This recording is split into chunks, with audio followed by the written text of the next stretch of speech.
बता रहे हैं अलग अलग ढंग से। बात एक ही बता रही है भी ये रोग जो है ना, ये रोग कैसे मिटेगा आपका? जन्म मरण का, अज्ञान का, दुखों का, बार बार जन्मना मरना और बार बार दुख पीड़ा में रहना, बार बार अशांति में रहना। जैसे शरीर में बीमारी लग जाए तो लक्ष्य क्या होता है? शरीर की बीमारी का मिटाने का होता है। एक दवाई ली, वो काम नहीं करी तो फिर क्या करते हैं? फिर दवाई बदल लेते हैं, फिर दवाई बदल के लेते हैं, ये दवाई काम नहीं कर रही तो ये ले लो। पहले देसी नुस्खा ले लिया, काढ़ा पी लिया, नहीं तब काम आया तो फिर कहते हैं चलो डॉक्टर से टैबलेट गोली ले आओ, टैबलेट ले लो, टैबलेट ले लेते हैं। टैबलेट से ही आराम नहीं आता तो कहते हैं इंजेक्शन लगवा लो, इंजेक्शन लगवा लेते हैं। अनेक प्रकार के उपाय करते हैं, पर उनका मतलब क्या होता है? सबका मतलब ये कि होता है बीमारी खत्म होनी चाहिए, ठीक है ना? हमको बीमारी है अज्ञान की, अज्ञान से ये सारी बीमारियां पैदा हुई है। अपने आप का कहो चाहे परमात्मा को कहो, ज्ञान नहीं है, ठीक है? भगवान अनेक उपाय बता रहे हैं यहाँ पर, ये कर लो, ये कर लो, इससे भी रोग ठीक हो जाएगा, इससे भी आप स्वस्थ हो जाओगे, इससे भी स्वस्थ हो जाओगे, इससे भी स्वस्थ हो जाओगे। और सबके लिए दवाई नहीं है वो सब, किसी को कोई काम करती है, किसी को कोई करती है। क्यों? सबका स्वभाव, सबकी प्रकृति अलग है। हाँ, किसी का दिमाग काम करता है, किसी का हृदय काम करता है, किसी का चित्त काम करता है, किसी का काम करता है। कोई कर्म योगी है तो कोई ज्ञान योगी है। और गुण और कर्म विभाग पीछे भगवान बता गए, सबके कर्म और गुण विभाग अलग अलग है, गुणों से सब खेल चल रहा है, तो उसके हिसाब से दवाई सबको काम नहीं करती है।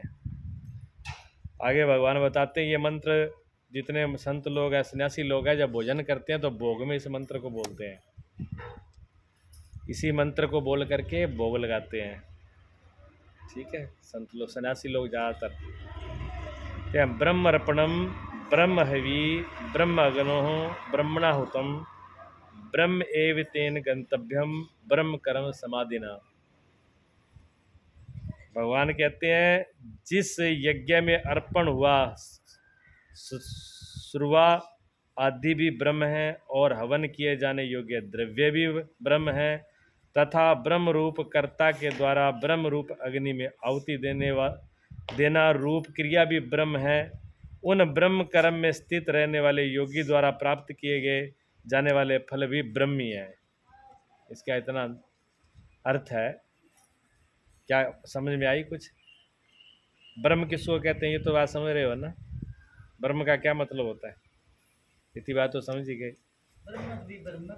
ब्रह्म के मैंने ब्रह्म में पड़ गया नहीं है, वही तो सारा गड़बड़ है, सारा अर्थ ही उल्टा कर दिया। ब्रह्म ने ब्रह्म नहीं है, ब्रह्म ने परमात्मा है, ब्रह्म ने ज्ञान है, ब्रह्म ने ब्रह्म का टूट जाना है।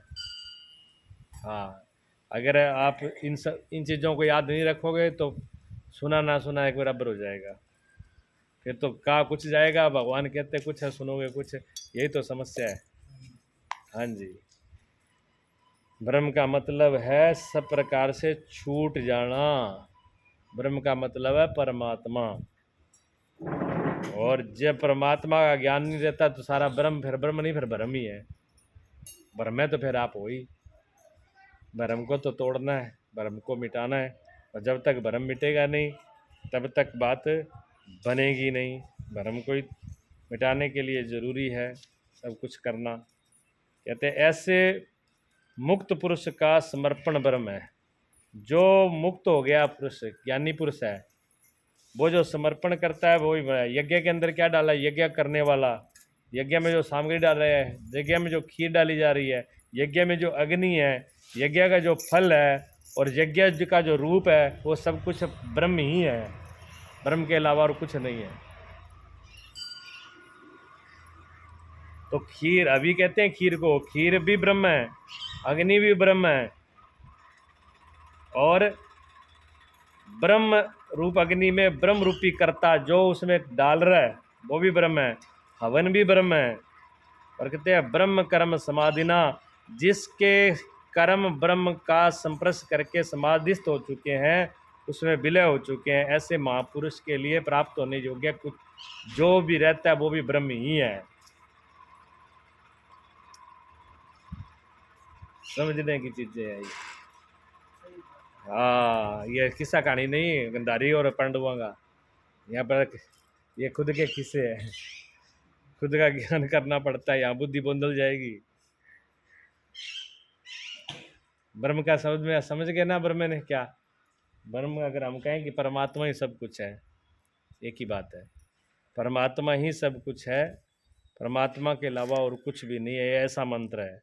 इसलिए भोग, जब सन्यासी लोग भोग लगाते हैं भोजन के आगे, तो इस मंत्र को पढ़ करके ये स्मरण करते हैं, ये भोजन भी ब्रह्म है, अनम ब्रह्म, खाने वाला भी ब्रह्म है, लाने वाला भी ब्रह्म है, अंदर अग्नि पचा रही जठर अग्नि वो भी ब्रह्म है, जो रस बनेगा वो भी ब्रह्म है, जो इसका फल बनेगा वो भी ब्रह्म है, सब कुछ। और ये सारा जब सारा भोजन जब होने के बाद में जो बच जाएगा पीछे वो भी ब्रह्म ही है।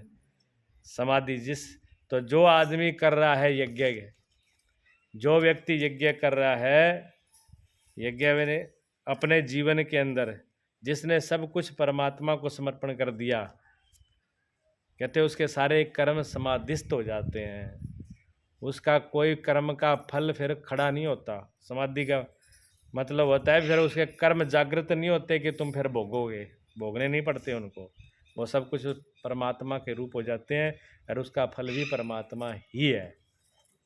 आई समझ में? कोई गड़बड़? हाँ नहीं, फिर आ जाइए, फिर दोलाल फिर समझ लीजिए। सब कर्म कर, जो भी करना है, जो भी सुना, जो भी है, सब कुछ देखा भाला सुना, सब ब्रह्म परमात्मा है।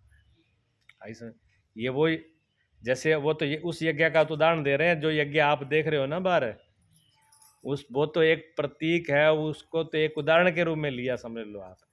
ये हमारे पूरे यज्ञ की बात कर रहे हैं, हम ही यज्ञ करने वाले हैं। ये पूरा संसार जो भी देख रहा है, पूरा विश्व में जो भी दिखने में आ रहा है, जो भी सुनने में आ रहा है, जो भी सूंघने में आ रहा है, जो भी संपर्श करने में आ रहा है, जो कुछ भी हो रहा है, सब वो सारा कुछ परमात्मा ही है। लेकिन ऐसा कब दिखाई देगा? अभी तो आपको ये कुछ नहीं दिखता, अभी तो आप सब झूठ लग रहा है। आप बोलो हम बोल रहे हैं तब भी झूठ है, और भगवान बोले हैं तब भी झूठ है, दोनों बातों में झूठ है। क्यों? कि भगवान तो ये कह रहे हैं कि सब कुछ है, लेकिन हमें तो नहीं दिख रहा, हमको तो संसार ही दिख रहा है। तो भगवान कहते हैं क्यों दिख रहा है तुम्हें संसार? क्योंकि तुम्हारा मैं है ना, अहंकार, वो खड़ा है बीच में। जब तक आपका अहंकार खड़ा रहेगा, जब तक मैं खड़ा रहेगा बीच में, तब तक ये ब्रह्म दिखेगा नहीं, तब तक वो परमात्मा सब जगह दिखेगा नहीं। ब्रह्म कब दिखाई देगा? जब मैं खत्म हो जाए। अंधा किसने किया हमको? अहंकार ने किया है। अंधा किसने किया? हमारी मैंने किया है। अंधा किसने किया? हमारी इच्छा ने, वासना ने, आसक्ति ने, राग ने हमको अंधा किया है। ये अहंकार जब तक है, तब तक हम बाहर कितना भी अभ्यास करें कि ब्रह्म है ब्रह्म है, ये ब्रह्म दिखेगा नहीं, सारे अभ्यास हमारे फेल हो जाएंगे। क्योंकि ये मन जो है ना, जब तक अहंकार बना, जब तक मन है, ये पूरे जाल फैला लेगा। ये सपने में भगवान दिखा देगा, बैठे ध्यान में उसमें भगवान दिखा देगा, ये भी भ्रम है। हाँ, सपने में भगवान दिखना भी भ्रम है, बैठे भजन करने के लिए भगवान की फोटो दिख जाना, ये भी भ्रम है। हाँ, ये सब भ्रम है। हाँ जी, ये मन के जाल हैं, और जब तक मन के जाल रहेंगे तब तक भ्रम रहेगा। क्योंकि फोटो कौन देख रहा है? मन देख रहा है। फोटो बना कौन रहा है? मन बना रहा है। सपने कौन देख रहा है? मन देख रहा है। सपने किससे आया? मन से आया। तो सारा जाल तो मन का है ना। और भगवान कहते हैं मन को ही तो आग लगानी है, मन को ही हटाना है, जड़ तो उसी को खत्म करनी है ना। मन के मिटने के बाद में जो बच जाएगा वो भगवान बचेगा। हाँ जी, आई समझ में? ये भ्रम यहाँ तक है। ये अहंकार जो है ये जाल खड़े कर लेता है, ये मन जाल खड़े कर लेता है। परमात्मा कहते हैं कि मन जब ने मन का जाल मिट गया तो फिर ब्रह्म का अनुभव होगा। मिटने के बाद में फिर जो पीछे रहेगा वो फिर ब्रह्म ही रह जाएगा और कुछ नहीं रहेगा। एम के मिटने से होगा ये। जब तक एम नहीं मिट जाता, तब तक मैंपना नहीं मिट जाता, तब तक ये बात बनेगी नहीं, तब तक ये ब्रह्म मिटेगा नहीं। और ईश्वर एक, वो परमात्मा ब्रह्म ईश्वर एक ही बात है। ईश्वर एक ही है, परमात्मा एक ही है। मैं अब इसमें ब्रह्म शब्द लिखा है ना, तो मैं ब्रह्म शब्द ही बोल रहा हूँ। अब आप जब ब्रह्म बोलो तो समझ लो भगवान बोल रहे हैं हम, ठीक है। हाँ, तब आपकी समझ में आ जाएगी। ब्रह्म शब्द का अर्थ होता है, ब्रह्म शब्द का अर्थ होता है जो इतना जिसका फैलाव है, जिसका कोई आदि अंत नहीं है, ये ब्रह्म शब्द का अर्थ होता है। इसलिए परमात्मा का एक नाम रखा, जैसे परमात्मा का नाम एक आपने श्याम रख दिया, किसी ने गिरधारी रख दिया, किसी ने मुरलीधर रख दिया, सब ने अपने आप नाम रख दिए, लेकिन ये ज्ञानियों के नाम है, परमात्मा ब्रह्म है। ज्ञानी कहते हैं जिसका कोई आदि अंत ही नहीं है, ऐसा नाम दे दिया उसको। तो उसका कोई रूप भी नहीं बनाया जा सकता कि आप पलना बना लिया, लड्डू गोपाल बिठा दिए। ज्ञानी इनको भगवान नहीं मानते। हाँ, इनके अंदर भी वो सत्ता है, लेकिन ज्ञानी का भगवान तो इतना बड़ा है जो किसी पलने में और किसी खिलौने में आता ही नहीं है। वो तो सब बड़ा है। ये संसार भी छोटा है, ये तीनों लोग भी छोटे हैं, इनसे भी बड़ा है वो। उसका नाम ब्रह्म है, ब्रह्म नहीं ब्रह्म, ठीक। हाँ हाँ जी। और जब तक ये भ्रम नहीं मिटता तब तक फिर हमारी बीमारी, तभी तक ये बीमारी रहती है, तभी तक दुख है, मित्र है, दुश्मन है, अच्छे बुरे ये सब है। और जब एक ही दृष्टि आ जाए ब्रह्म की, जब अहंकार मिट गया, मैं मिट गया, सब कुछ ब्रह्म है, तो फिर मित्र दुश्मन सब सब फिर ना मित्र रहा, ना दुश्मन रहा, ना अच्छा रहा, ना बुरा रहा, ना सास रही, ना बहू रहा, ना बेटा रहा, ना बाप रहा। एक ही बचता है, एक ही रहता है, क्योंकि सबके अंदर वो एक ही है। एक फकीर थे, बैठे हुए थे, उनके पेट, गुरुजी बताते थे उनके पैर में घाव हो गया, ऐसे पैर में घाव हो गया तो कीड़े पड़ गए उसके अंदर। सेवादारों ने कहा कि स्वामी जी बहुत कीड़े पड़े हैं, दवाई डाल दें। कि ना ना ना, दवाई मत डालना, दवाई मत डालना, ये बेचारे, ये भी तो जीव है, ये ब्रह्म का, यही तो ब्रह्म है। अब ब्रह्म को खा रहे हैं, ये शरीर भी उन्हीं का है, अलग नहीं है, इनका हिस्सा उनमें भी है, इसलिए वो इसको खा रहे हैं। कोई नीचे पड़ जाता तो उसको उठा के वापस रख लेते, ले तू भूखा ना रहना तू भी खा ले, सारा कुछ भगवान ही है, कीड़ा भी भगवान ही है। ऐसे ऐसे साधु हुए हैं जिन्होंने सब कीड़ों में मकोड़ों में सब में भगवान देखा है। नामदेव जी ने क्या, अग्नि में आग लग गई घर में, कहा महाराज आपके झोंपड़े में आग लगे, नाचने लगे, खुश हो गए। उन्होंने कहा देखो इनका दिमाग खराब हो गया, इनके घर में आग लग गई। तो बाबा क्यों नाच रहे हो? बाबा के खुशी से नाच रहा हूँ। क्या घर में आग लग गई फिर भी खुशी मना रहे हो? गए घर में आग नहीं लगी, आग के रूप में मेरे प्रभु मेरे भगवान आए हैं, वो अग्नि भी भगवान है। हाँ, तो उन्होंने सब कुछ में भगवान देखा। ऐसे जब तक गोपियों ने देखा, गोपियाँ दूध निकालती तो भगवान दिखते, गोपियाँ रोटी बनाती भगवान दिखते, तवे पर बैठे रोटी डालती आगे भगवान बैठे हैं तवे पर, माखन निकालती माखन दिखता नहीं भगवान दिखते। गोपियाँ परेशान हो गई, गोपियाँ कहती है तो बीमारी खड़ी हो गई जहाँ देखो वहाँ भगवान ही भगवान दिखते हैं, क्या करें। उद्धव ने कहा कि आपको भगवान याद करवाते हैं, बैठो तुमको भगवान कहते, वो कहते हमें याद नहीं करना, हमें कोई ऐसी दवाई बता दो भगवान भूल जाए। हाँ, तो भगवान भूलने की दवाई पूछ रहे हैं और तुम लोग याद करते हो तो भूल जाते हो। उल्टी हालत है गोपियों की आपकी। भगवान को पाना हो तो गोपियों जैसा होना पड़ेगा, नाम जैसा होना पड़ेगा, फकीर और संतों जैसा होना पड़ेगा। ऐसी दिव्य दृष्टि कि जहाँ ब्रह्म ही ब्रह्म, ब्रह्म ही ब्रह्म है, दूसरा कुछ ना रह जाए। ऐसा एक ही अनुभव का एक ही विस्तार, सब तरफ एक ही एक रह जाए, दो है नहीं, अंदर बाहर जहाँ देखे सब एक ही एक है। और हमारे जब तक अंदर दोष रहेंगे, अगर हम भी खराब हैं, हमारे अंदर ही गड़बड़ी है, तो हम क्या करेंगे? हम संसार में परमात्मा थोड़ी देखेंगे ना, हम तो परमात्मा में ही संसार देख लेंगे। हम तो भगवान को भी आदमी जैसा बना लिया, भगवान को भी हमने बच्चा बना के खिलाने लग गए। भगवान को क्या किया? भगवान को भगवान नहीं रहने दिया हमने, भगवान को खिलौना बना लिया, और खिलौना बना करके गोद में लेके घूम रहे हैं उनको। भगवान खिलौने, भगवान खिलौने नहीं है, ठीक है ना। भगवान तो वो है जिसके जिसके हाथ में ये सभी कठपुतलियाँ हैं। भगवान सबको खिलाता है, भगवान को कोई नहीं खिला पाएगा। भगवान तो हमने जैसा हमारे मन की गति है, जैसे हम हैं वैसे हम भगवान को भी बना लेते हैं। हाँ, अपने आप को जब हृदय शुद्ध हो गया तो भगवान खिलौना नहीं दिखेंगे, भगवान फिर सब जगह भगवान परमात्मा ही परमात्मा दिखेंगे, हर जगह वो ही दिखेगा। और कोई दिखेगा ही नहीं। एक फकीर थे, बाहर जंगल में रहते थे, तो वहाँ अपने झोंपड़े में अकेले रहते। रात के टाइम में कुछ मन में आया, कोई दिमाग में आ गई, कुछ लिख ले। अंदर से कोई बात उठी, कोई भजन कीर्तन, कोई परमात्मा की भाव उत्पन्न हुए, वो लिखना शुरू कर दिया, छोटा सा दीपक लगाया। तभी तक वहाँ चोर पहुँच गए। चोर पहुँच गए तो वो कुछ लिख रहे थे। उन्होंने देखा, आप कौन? के महाराज हम चोर हैं। चोर हो, बैठो। क्या बैठो? क्या हम कोई बैठने के लिए थोड़ी आए ना, हम चोरी के लिए करने के लिए आए हैं।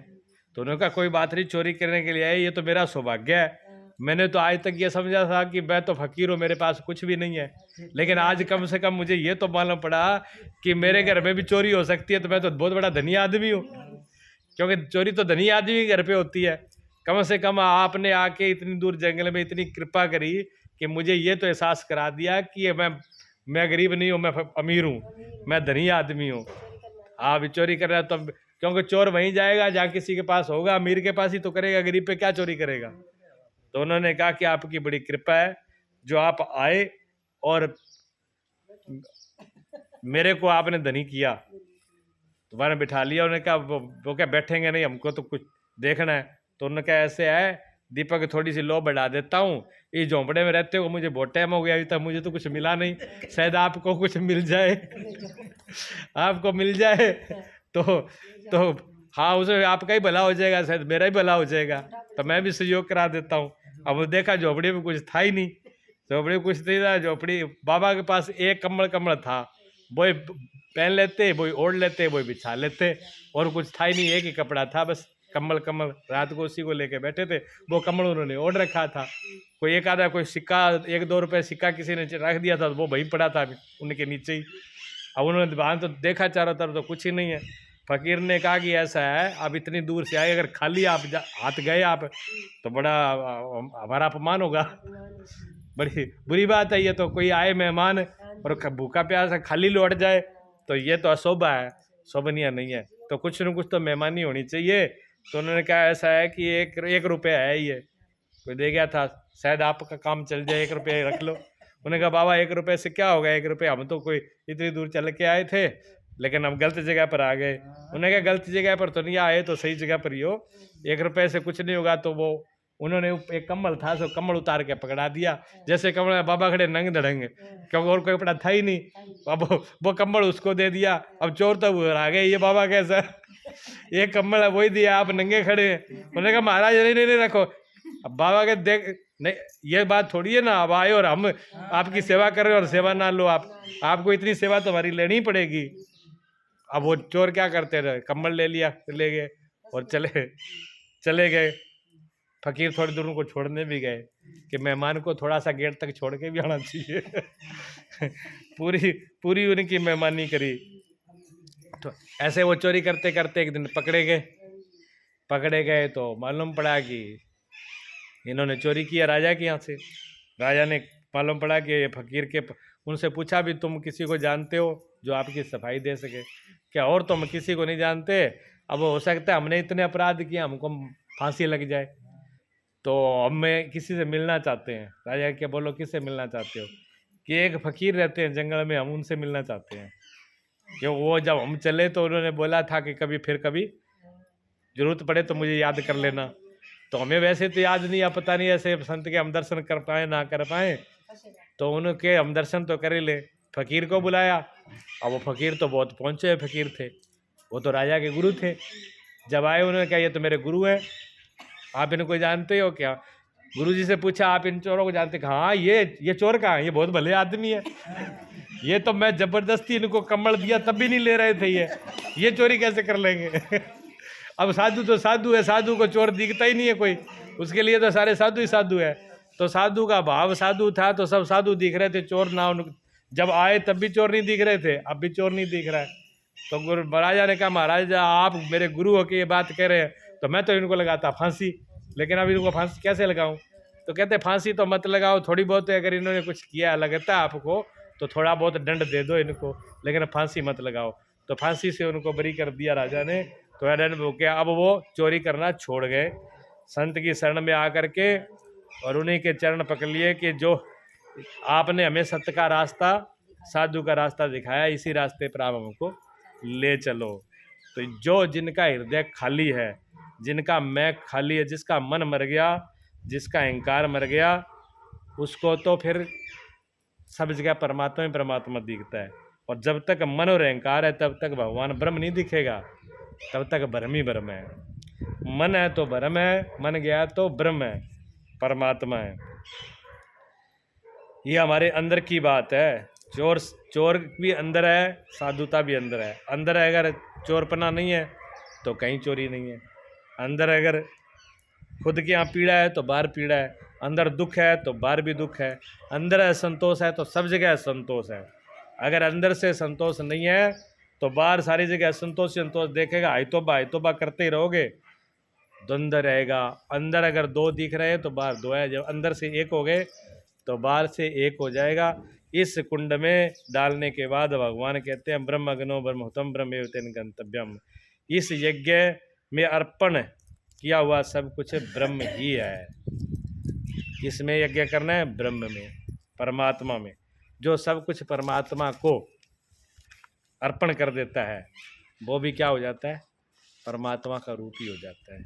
आप जो चीज़ अग्नि में डाल देते हो फिर क्या होता है, वो अग्नि में डालने के बाद ये अग्नि हो जाती है। कुछ भी डाल दो आप, अग्नि तो हो जाती है, अपने रूप कर देती है वो। हाँ, यही ही बात है। अगले श्लोक में कहते हैं देव में वाप्रे यज्ञम योगिनः प्रियुपास्ते ब्रह्मग्ना वाप्रे यज्ञम यज्ञेनैव वो पाजुहवति। दूसरे योगी जन देवताओं के पूजन रूप यज्ञ का ही भली भांति अनुष्ठान किया करते हैं और अन्य योगी जन परब्रह्म परमात्मा रूप अग्नि में ही अभेद दर्शन रूप यज्ञ द्वारा ही आत्म रूप यज्ञ का हवन किया करते हैं। भगवान के ये वचन है ना, बड़े ही वेदों का सार है, ये वेद शास्त्रों का सार है। इसलिए थोड़ा बुद्धि पर जोर पड़ेगा, बातें थोड़ी जिन्होंने नहीं सुनी समझी उनके दिमाग के ऊपर से निकलेंगी ये बातें। हाँ, एक तो जो यज्ञ की बात कर रहे हैं, यज्ञ हवन जो आप कहते हो, यज्ञ को हवन कहते हैं। एक तो बार का हवन करते हैं, ये जो बार हवन होता है उसका भी कुछ विज्ञान है, तभी ऋषियों मुनियों ने रचा है उसको, उसमें भी विधि विधान है। लेकिन ये जो यज्ञ भगवान कह रहे हैं ये हमारे खुद का यज्ञ है। उस यज्ञ की तरह इन यज्ञों का नाम दिया है। क्यों यज्ञ क्यों कहा इनको? क्योंकि जो धर्म जिसको कहते हैं, जो परमात्मा जिसको कहते हैं, वो अदृश्य है, वो दिखता तो है नहीं। जिसकी हम चर्चा कर रहे हैं, जिसका ज्ञान आप सुन रहे हो, वो दिखने वाला है क्या? बताओ, दिख तो नहीं रहा ना। अब वो जो दिख ही नहीं रहा है और उसके बारे में हमको कहना है, मान लो कोई व्यक्ति हो, आपने उसको देखा भी नहीं हो और उसको जाना भी नहीं हो। अब जिसको ना देखा ना जाना और उसका ज्ञान करना है तो फिर क्या करेंगे बताओ? क्या करोगे? ओखा है ना, ओखा है ना। अब परमात्मा ना तो देखा और ना ही जाना, अब उस परमात्मा का ज्ञान करना है तो दिक्कत तो है। फिर कोई ना कोई सहारा लेना पड़ेगा, सहारा लेना पड़ता है।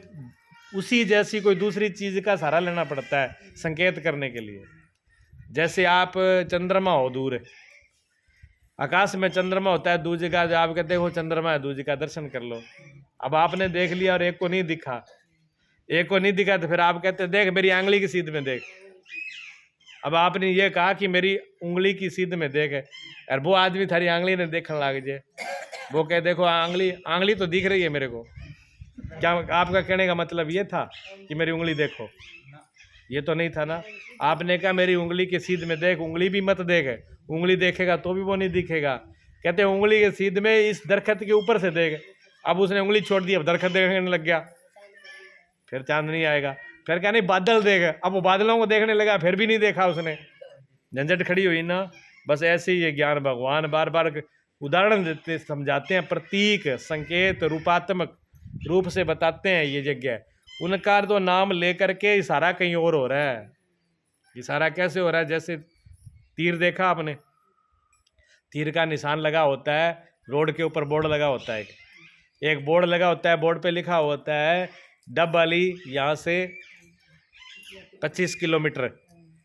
अब वहाँ 3 रास्ते हैं, एक इधर भी जा रहा है, एक इधर भी जा रहा है, इधर जा रहा है। तो जहाँ पर 25 किलोमीटर डबल लिख रहा है, वहाँ डबल की तरफ ऐसे तीर का निशान बना देते हैं।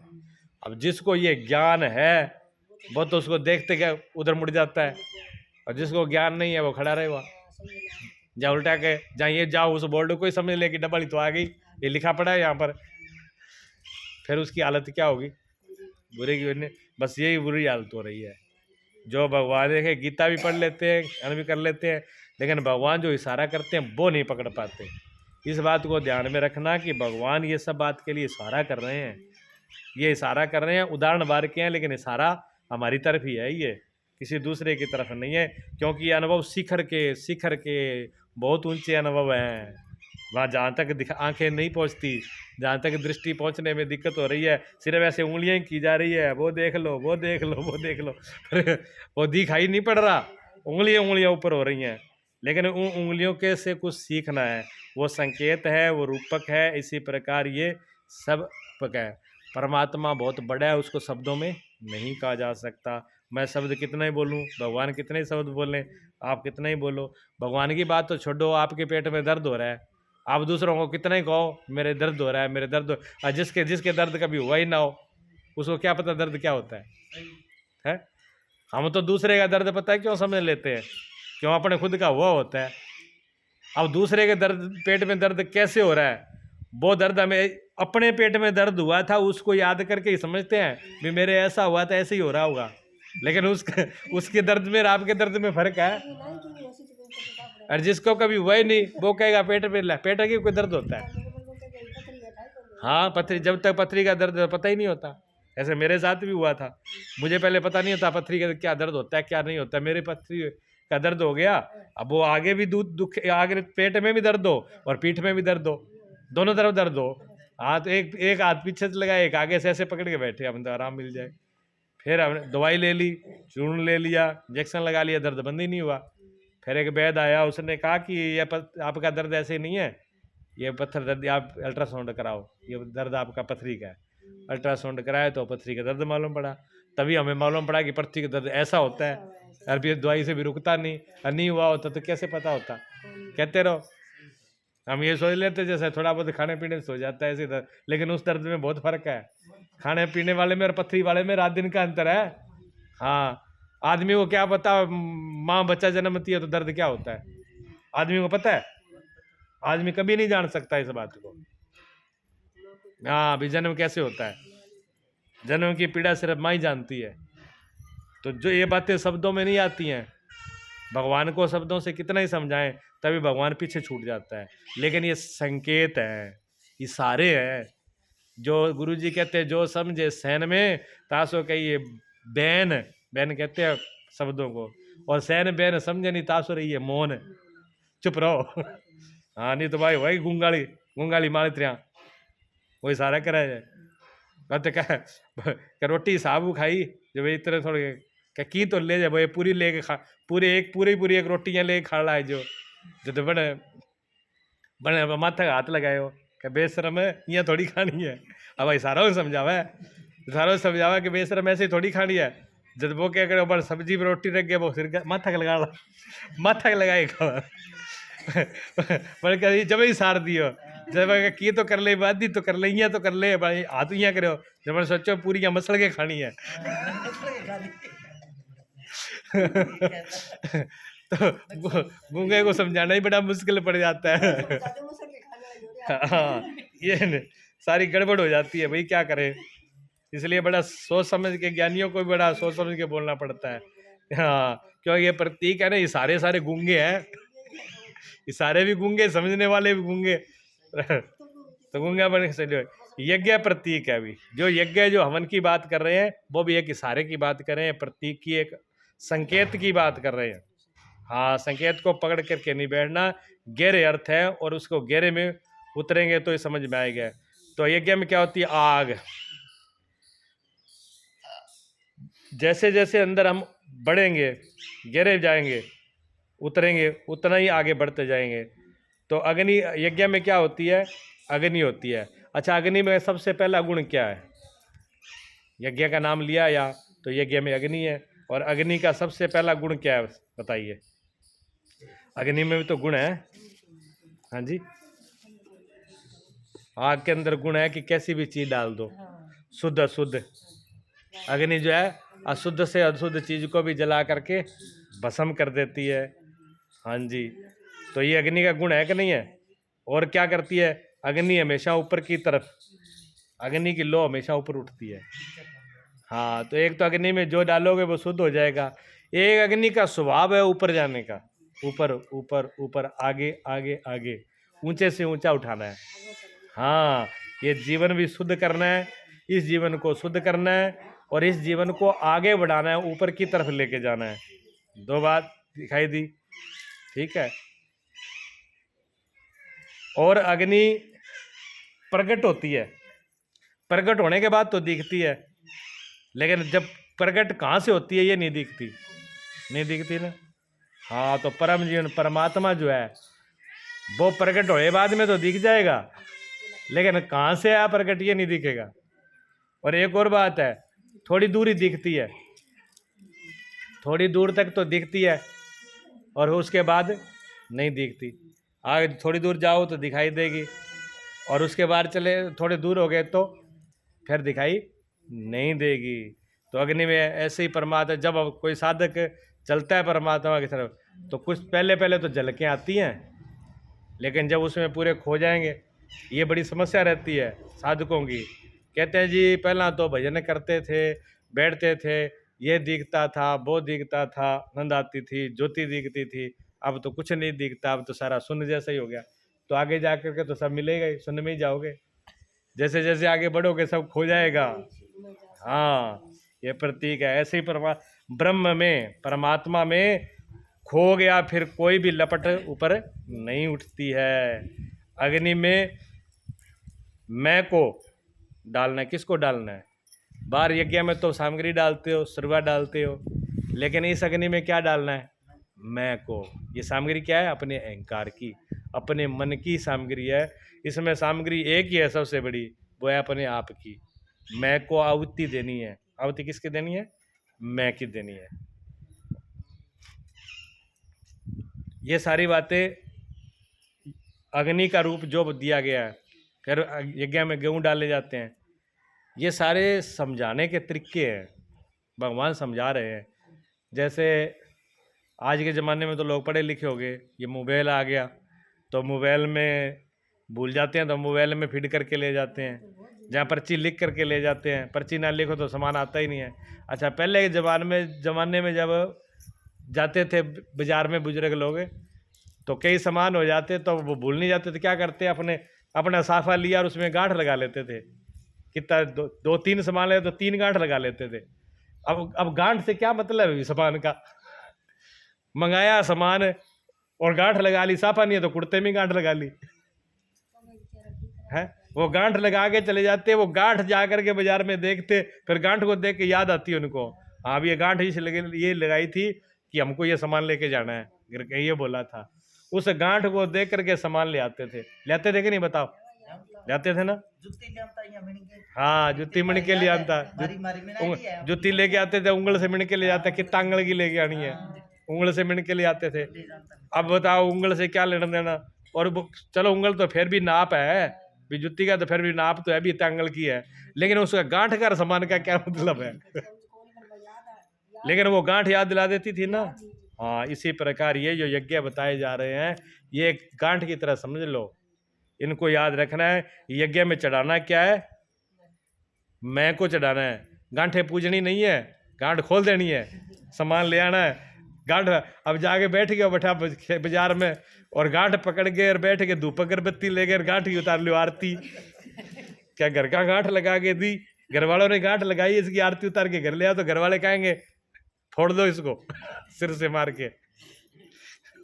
हम लोगों ने क्या किया, जो जो हमको साधन बताए हमने उनकी पूजा करनी शुरू कर दी, लेकिन समझा कुछ नहीं उनसे। समझना है, बिना समझ के पीछा, बिना समझ के पीछा छूटेगा नहीं, इसलिए समझना है। जैसे जैसे समझ आती जाएगी वैसे वैसे ये बातें स्पष्ट होती जाएंगी, पूजा की जरूरत नहीं पड़ेगी, समझ आ जाएगी तो ज्ञान हो जाएगा। तो अपने जीवन को ये पूरा जीवन ही हमारा यज्ञ है, ये पूरा जीवन ही यज्ञ है। और इसमें यज्ञ क्या है? यज्ञ में अपने आप को ही आहुति देनी है। अच्छा, फिर यज्ञ के अंदर क्या डालते हैं? अनाज डालते हैं, गेहूँ डालते हैं, चावल डालते हैं, सामग्री में डालते हैं ना। तो गेहूँ चावल क्यों डालते हैं बताओ? भिगोई क्यों डालते हैं? हाँ, क्योंकि बीज जो होता है ना, बीज से सब कोई समझ लेते हैं, और बीज सब जगह होता है, गेहूँ चावल हर जगह होता है, इसलिए गेहूँ चावल का उपयोग होता है। तो वो इसलिए डाला जाता है कि ये बीज अगर बीज दिया ज़मीन में, और इस बीज को अगर ज़मीन में बीज दिया तो ये कई गुना बढ़ जाएगा, कई गुना बढ़ जाता है। और इस बीज को अगर आपने जला दिया, भून दिया, दग्ध कर दिया, जैसे चने भूनते हो आप, भून दिया, तो फिर ये उगेगा नहीं, सिर्फ उतना ही खाने का काम का रहेगा, फिर ये उगने का काम का नहीं रहेगा।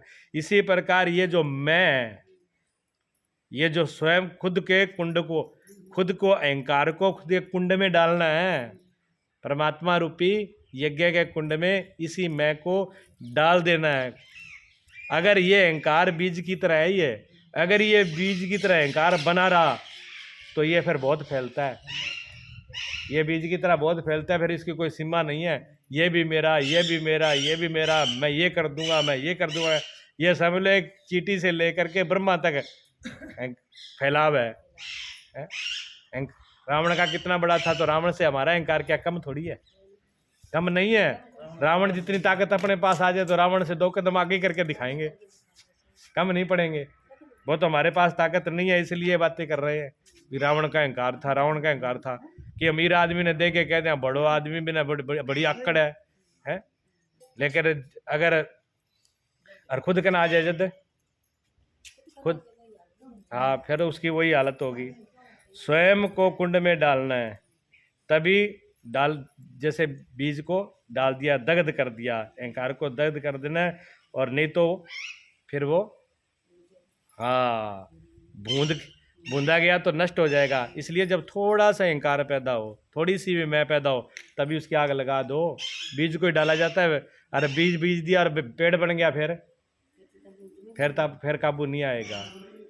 हाँ जी, रावण जैसों को पेड़ काट बढ़ जाते हैं। इसलिए भगत कहते हैं कि लोग कहते हैं भगतों को कष्ट ज़्यादा आता है, भगतों को दंड ज़्यादा मिलता है, दुष्टों को तो दंड मिलता ही नहीं।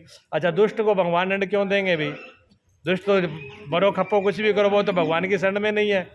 और जो भगत भगवान की शरण में है, तो जैसे ही थोड़ा सा अहंकार आता है, भगवान तुरंत काटते हैं, तुरंत अहंकार को काट देते हैं। क्यों? भगवान जानते हैं अभी इसमें अहंकार बड़ा हो गया तो फिर गया काम से ही है। तो भगवान भगत का अहंकार बढ़ने नहीं देते, इसलिए भगत को तुरंत दंड देते हैं। हाँ, ये विशेष बात है, ठीक है। और फिर क्या होता है? घी डालते हैं। घी क्यों डालते हैं भाई? यज्ञ में घी भी तो डाला जाता है, तो घी क्यों डालते हैं? घी को ज़्यादा बढ़ती है। हाँ, सही पकड़ा। अग्नि से घी, जब अग्नि में घी डालते हैं तो अग्नि एकदम ऊपर बढ़ती है ना। अग्नि एकदम ऊपर बढ़ती है, तो जब से गेहूँ डाली, सामग्री डाली, जो अग्नि दब जाती है। तो गेहूँ और सामग्री ये तो है हमारी बुराई से तो आग दब जाती है, लेकिन अग्नि को ऊपर उठाना तो क्या करना है? भलाई को भी डालना पड़ेगा। तो अच्छाई और बुराई दोनों भी कुंड में भगवान के आगे बुराई तो दिया होगे। हाँ, कोई पाप हो गया तो कहें हे भगवान माफ करना, ये पाप हो गया। और जब भला कर दिया, जब झंडा लेके घूमते हो, हैं, ये तो मैंने किया, तब भगवान को नहीं कहते भी आपने करवाया। भलाई वाला घी डालना पड़ेगा ताकि ये कुंड पे अग्नि कमजोर भी ना हो, ये लपट पूरी उठे। और एक बात और है, घी कैसे पैदा होता है बताइए आप? घी सीधा पैदा तो होता नहीं है। घी पहले तो दूध निकलेगा। अच्छा, घी दूध में होता है, वो तो आप लोग निकालते हो इसलिए पता है। जिसने कभी निकाला ना, उसको कहते हैं दूध में घी है, वो मानेगा भी नहीं। एक घी निकालने के लिए कितनी मेहनत करनी पड़ती है बताओ? इतने तो पता है आपको। क्या करना पड़ता है? पहले दूध, फिर दूध को गर्म करो, फिर उसको जामन लगाओ, ठीक है, फिर रखो, फिर उसको मंथन करो, मंथन करने के बाद फिर माखन बनाओ, फिर माखन को तपाओ। कितनी झंझट हुई तब घी बनाना। इसी प्रकार थोड़ी सी भलाई के लिए बहुत ज़्यादा मेहनत करनी पड़ती है। भलाई करनी इतनी सौखी नहीं है। अगर भलाई के लिए मेहनत करनी पड़ती है, इसलिए लोग बुराई 1 मिनट में कर लेते हैं। बुराई तो राह चलती ही हो जाती है, भलाई करने के लिए कष्ट लगता है। तो अब कोई कहे इतनी मेहनत तो मैंने करी, क्यों चढ़ा दूँ भाई? हाँ, मेहनत ही चढ़ानी पड़ेगी। बड़े से बड़ा बहुत बड़ी मेहनत और परिश्रम के बाद में थोड़ी सी भलाई जो है हमारे पल्ले में पड़ती है, और उस भलाई को भी भगवान पे चढ़ाना होता है। यानी शुभ अशुभ दोनों ही जल जाएं।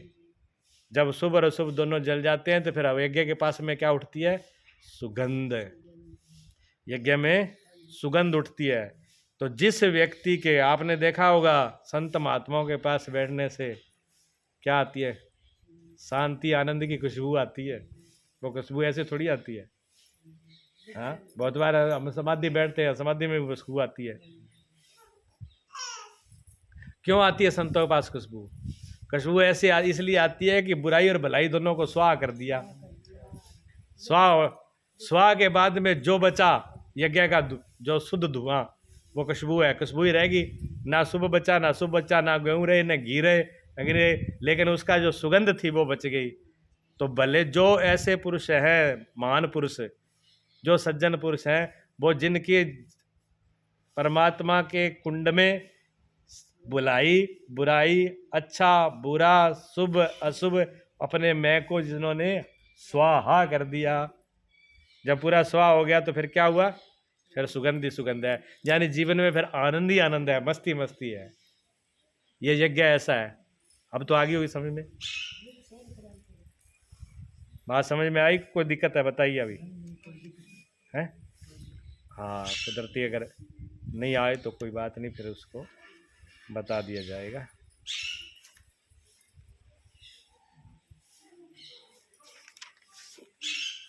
आगे वाला श्लोक में फिर भगवान क्या कहते हैं?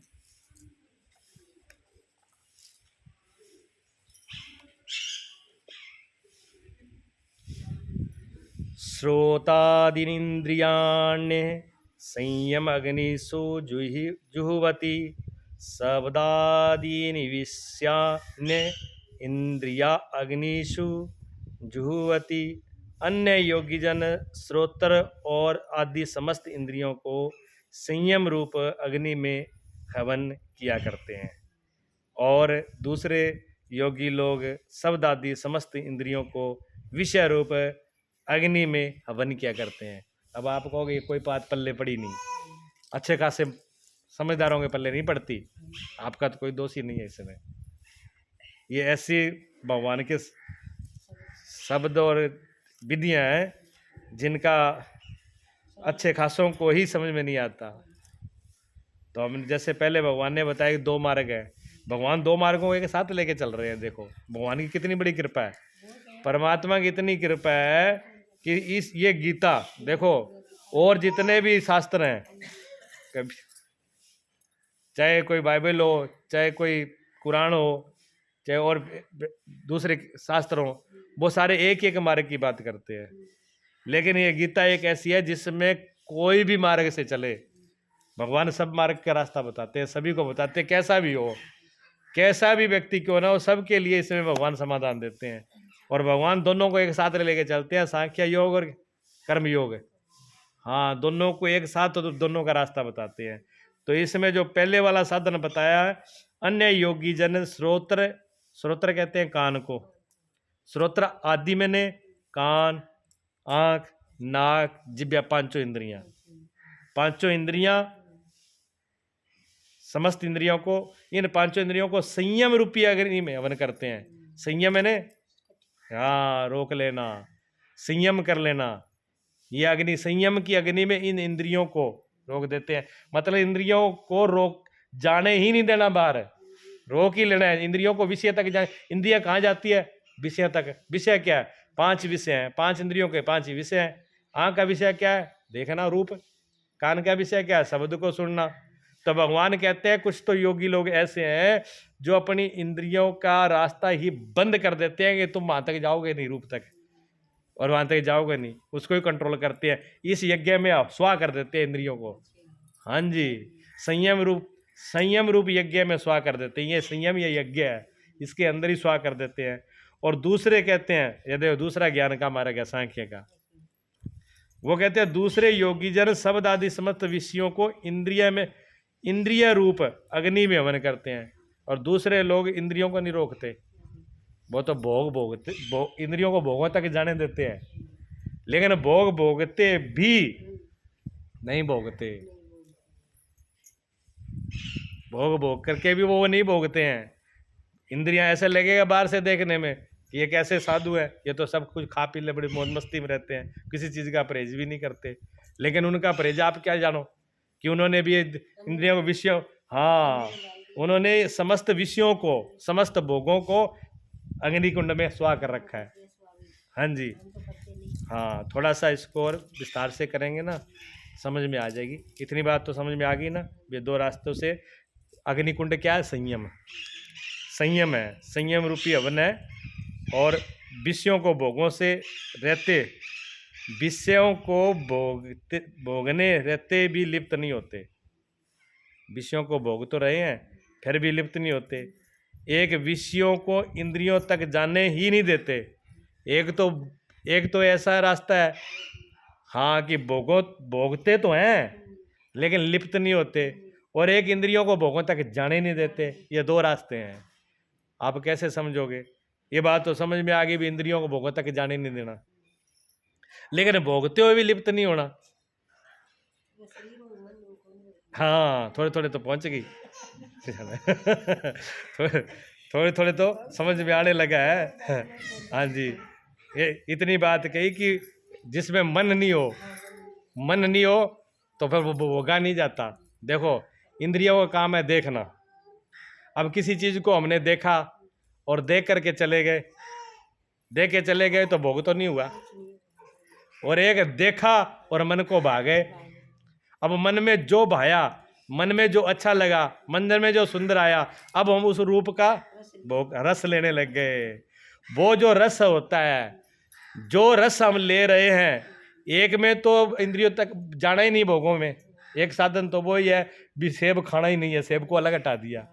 अरे एक है सेब तो खा रहे हैं लेकिन रस नहीं लेना, वो कठिन है। इसलिए ज्ञान का मार्ग भी इतना कठिन नहीं है, ज्ञान वाला मार्ग भी कठिन है। हाँ, रस नहीं है, काम सब कर रहे हैं लेकिन कोई रस नहीं है। एक आदमी गृहस्थी में है, गृहस्थी का सारा काम कर रहा है लेकिन गृहस्थी में कोई रस नहीं है। ना बाल बच्चों में रस है, ना पत्नी में कोई रस है, ना कोई धन में रस है, ना कोई किसी में रस है। काम कर रहा है वो सब, बस निभा सारा ही रहा है। हाँ, सब कुछ करके एक आदमी उसको अलग हटा रहा है।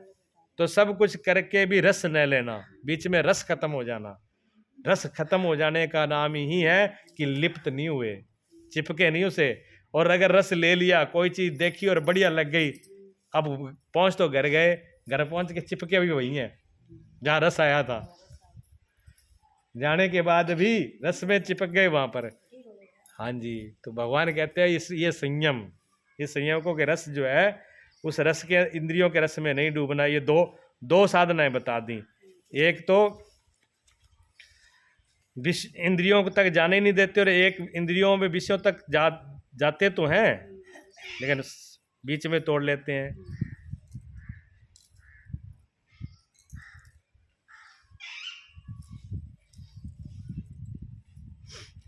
जो छिपा हुआ अंदर रस है, आँख कान छू करके, एक तो हम हाथ से किसी चीज़ को पकड़ना हो तो हाथ से पकड़ के उसको देखते हैं कैसा है।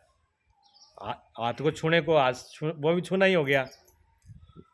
हाथ का छूना तो हाथ से पकड़ के देखे तब छुआ जाता है, लेकिन जो आँख से छूना होता है, वो क्या आँख से जब छुएंगे तो क्या हाथ पर लगाना पड़ेगा? वो तो दूर से देख लिया, और देखते ही जो संप्रस हो गया वो छूना ही हो गया। छूना अगर उसमें रस आ गया तब तो उसमें लिप्त हो गए, नहीं तो आंखें भी छू लेती हैं दूर से, कान भी शब्दों को बहुत दूर से सुन लेते हैं। अच्छा, शब्दों में रस आता हो तो कानों से ही टेस्ट आता है ना, रस तो कानों से ही आता है शब्दों में। ये बड़ा सुंदर गा रहा है, भजन बड़ा सुंदर है, संगीत बड़ा सुंदर बज रहा है, वीणा बड़ी सुंदर बज रही है, मुरली बड़ी सुंदर बज रही है, क्या है ये? ये कानों का रस है। कानों ने सब छुआ ना, कान दूर से ही छू लेते हैं। मुरली को तो नहीं छुआ, लेकिन मुरली का स्वर तो छू लिए। मुरली तो हाथ से छुएगी, लेकिन मुरली का स्वर तो कानों ने दूर से छू लिए। ऐसे ये पांचों इंद्रियां अपने अपने दूर से छू करके जो टेस्ट लेती है, ये है चिपकना। और हम छुआना भी चाहते हैं, उसे उल्टा भी है काम। एक तो छूते हैं, दूर से किसी चीज़ को देख के छू लेना। एक हम छुआना भी चाहते हैं, छुआने के लिए भी यत्न करते हैं। जो हार श्रृंगार किए जाते हैं वो क्या होता है, कोई हमको देखे। सेंट लगाते हैं, कोई कोई हमको सूंघ ले, है। तो जो सेंट लगाते हैं, जो ऊपर का हार श्रृंगार करते हैं, वो दूसरों को दिखाने के लिए। अगर दूसरा आदमी देखे ही नहीं है तो लोग हार श्रृंगार पहनना और ऊपर सजना ही बंद कर देंगे। हाँ, दूसरे को दिखाने के लिए होता है। तो इसमें जो दूसरे को चाहे दिखाने के लिए करें, चाहे दूसरे को देखने के लिए करें, इनमें दोनों में रस है। भगवान कहते हैं इन दोनों में लिप्त न हो, इन दोनों में रस नहीं हो। ये रस क्या है, दोष है। हाँ, ये इसका संयम मैंने इसको रोक लेना, संयम कर लेना ही अग्नि कुंड में डालना है। इनका संयम करना ही अग्नि कुंड में डालना है। ये यज्ञ कौन सा है, संयम रूपी यज्ञ। संयम रूपी यज्ञ पहला कौन था ज्ञान रूपी यज्ञ। ये संयम रूपी यज्ञ है। हाँ जी, इंद्रियों से संपर्श करती हैं, पता नहीं चलता। याद रखे, सिर्फ देखा और स्मृति नहीं बनती तो सिर्फ देखा, और किसी को देखा और याद बन गई तो समझ लो कि हमने उसके साथ संपर्श कर लिया।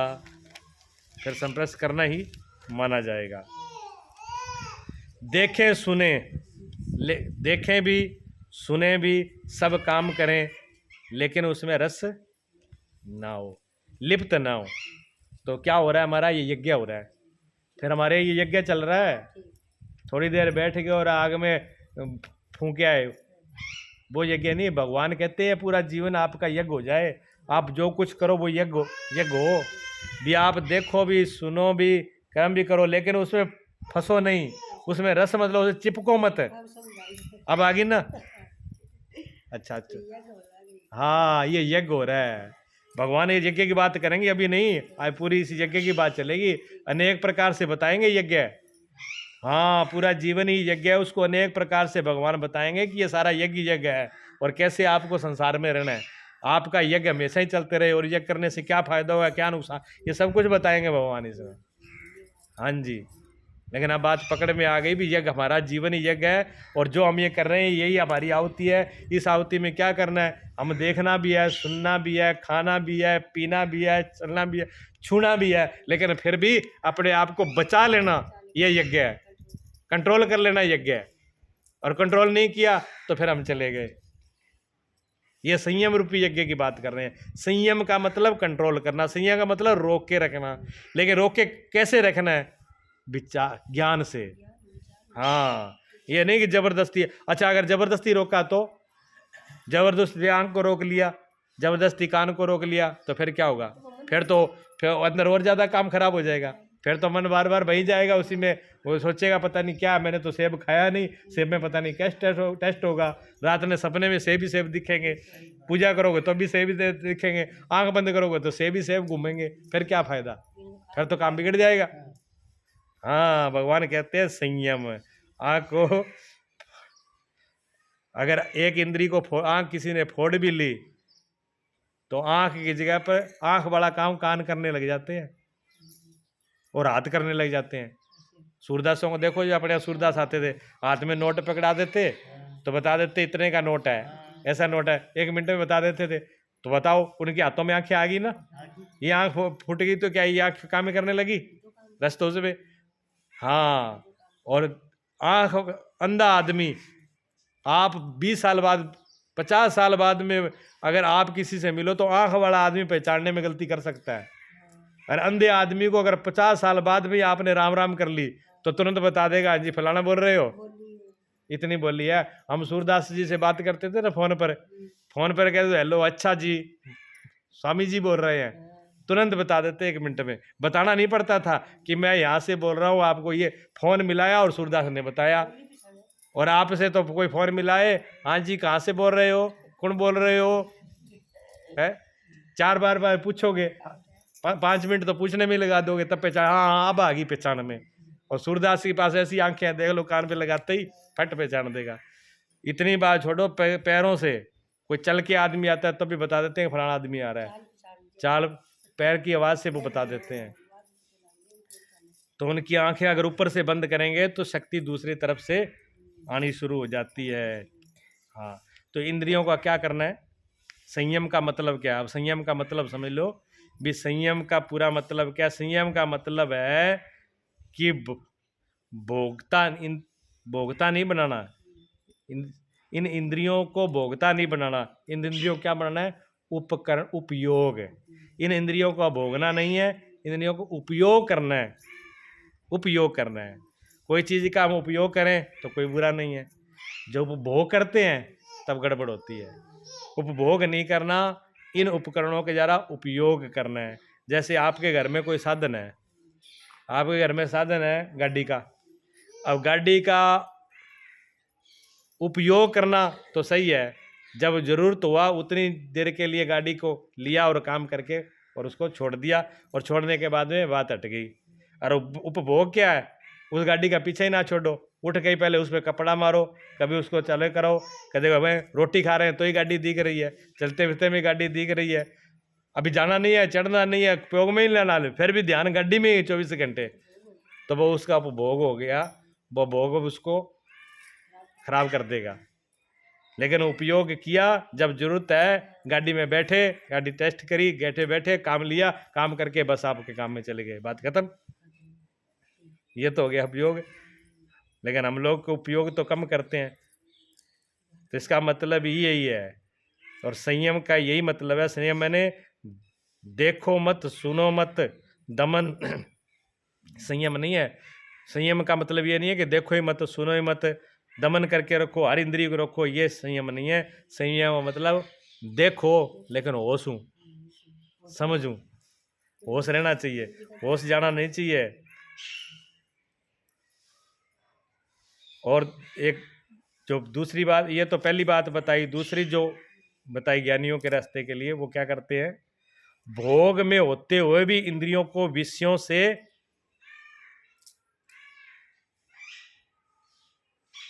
बिना रस लिए भी उसका भोग करते हैं। हाँ, उसमें बात वही आ गई, दोनों में पहुंचना वही होता है, दोनों में पहुंचना एक ही जगह होता है, एक शुरुआत से एक पीछे से। जाग सकता है भोजन में जो भोजन में स्वाद आ रहा है, भोजन कर रहे हैं अब, तो भोजन तो करना है, भोजन तो उपयोग है, भोजन तो करना ही है। लेकिन भोजन के अंदर जो स्वाद है, उस स्वाद में बंधना नहीं है। हाँ, भोजन में जो स्वाद से बंधा हो उसको वो कहेगा ऐसा ही भोजन चाहिए, रोज रोज ऐसा मिलना चाहिए, या रोज नया नया मिलना चाहिए, तो नहीं तो भोजन ऐसे ही होना था, इसके बगैर तो हम जी नहीं पाएंगे, तो फिर गड़बड़ होगी ना। हाँ, ये होती है, तो ये गड़बड़ है।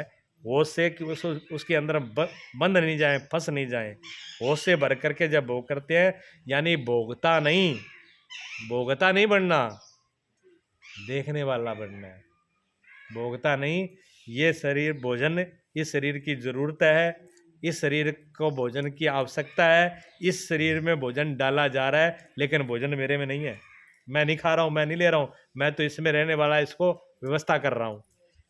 गाड़ी में बैठते हो आप, गाड़ी में पेट्रोल डालते हो तो ये तो नहीं कहते मेरे में पेट्रोल डालना है, लेकिन कुछ ड्राइवर ऐसे कह देते हैं। किसी ने फ़ोन किया, गाड़ी का थोड़ी सी 2-4 आगे 10 किलोमीटर गाड़ी और लेना, अरे 10 किलोमीटर गाड़ी कैसे ले आऊँ, मेरे पास तेल ही नहीं है, मेरा तेल तो ख़त्म है। वो सीधा ऐसे बोलता है मेरे पास तेल नहीं, मेरा तो तेल ख़त्म है, लेकिन तेल तो गाड़ी का ख़त्म है, उसका थोड़ी है ना, लेकिन भाषा ऐसी बोली जाती है। इसी प्रकार मैं भोजन कर रहा हूँ, भोजन मैं थोड़ी कर रहा हूँ, मैं भोजन को कराने वाला हूँ, दिखाने वाला हूँ।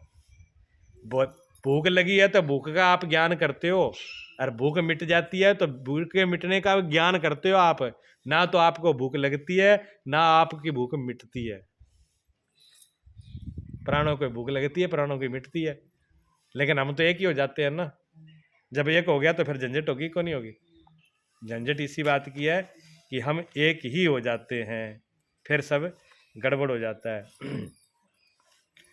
तो क्या कहते हैं वो, अन्य योगी जन श्रोत्रादीन, श्रोत्र मैंने श्रोत्र, नेत्र, त्वचा और नासिका इंद्रियों को संयम रूपी अग्नि में हवन करते हैं, अर्थात इंद्रियों को विषयों से समेट कर संयम कर लेते हैं। इंद्रियों को विषयों से समेट लिया, रोक लिया, उसको बस में कर लिया। यहाँ आग नहीं जलती, आग की बात नहीं हो रही। जैसे अग्नि में डालने से हर वस्तु भस्म सात हो जाती है, ठीक उसी प्रकार संयम की अग्नि में जो इंद्रियां संपूर्ण बहिर्मुखी जो बह रही है उनको दग्ध कर दिया जाए तो वो बहिर्मुख भागेगी नहीं। दूसरे योगी लोग शब्द संप्रस रूप रस आदि गंधी, देखो एक तो इंद्रियों को रोक रहे हैं, एक इसको रोक रहे हैं, एक इंद्रियों को विषयों को, शब्द संप्रस रूप रस गंध, इनको जो इनके टेस्ट है, इनके रस है, उनको रोक रहे हैं। अरे एक इंद्रियों को पहले कदम पर, एक लास्ट पर, इतना फर्क है। विषयों को इंद्रिय रूपी अग्नि में हवन कर देते हैं, अर्थात उनका आशय बदल करके साधन परक बना देते हैं। एक उनका आशय ही बदल देते हैं, उसका प्रयोजन ही बदलते हैं। भले बुरे शब्द उससे टकराते नहीं, किसी ने भला किया, किसी ने बुरा कहा, राह चलते नहीं, किसी ने अच्छा कह दिया, किसी ने बुरा कह दिया, वो उसमें टकराते नहीं। उसे तुमने ऐसा अच्छा बोल दिया तो फूल के कुप्पा हो गए, बुरा बोल दिया तो उसे लड़ने के लिए तैयार हो गए। ऐसे किसी ने विषय को उत्तेजना करने वाली बातें कही तो उनको सुन करके साध्य जो है वो बदल देता है रास्ता।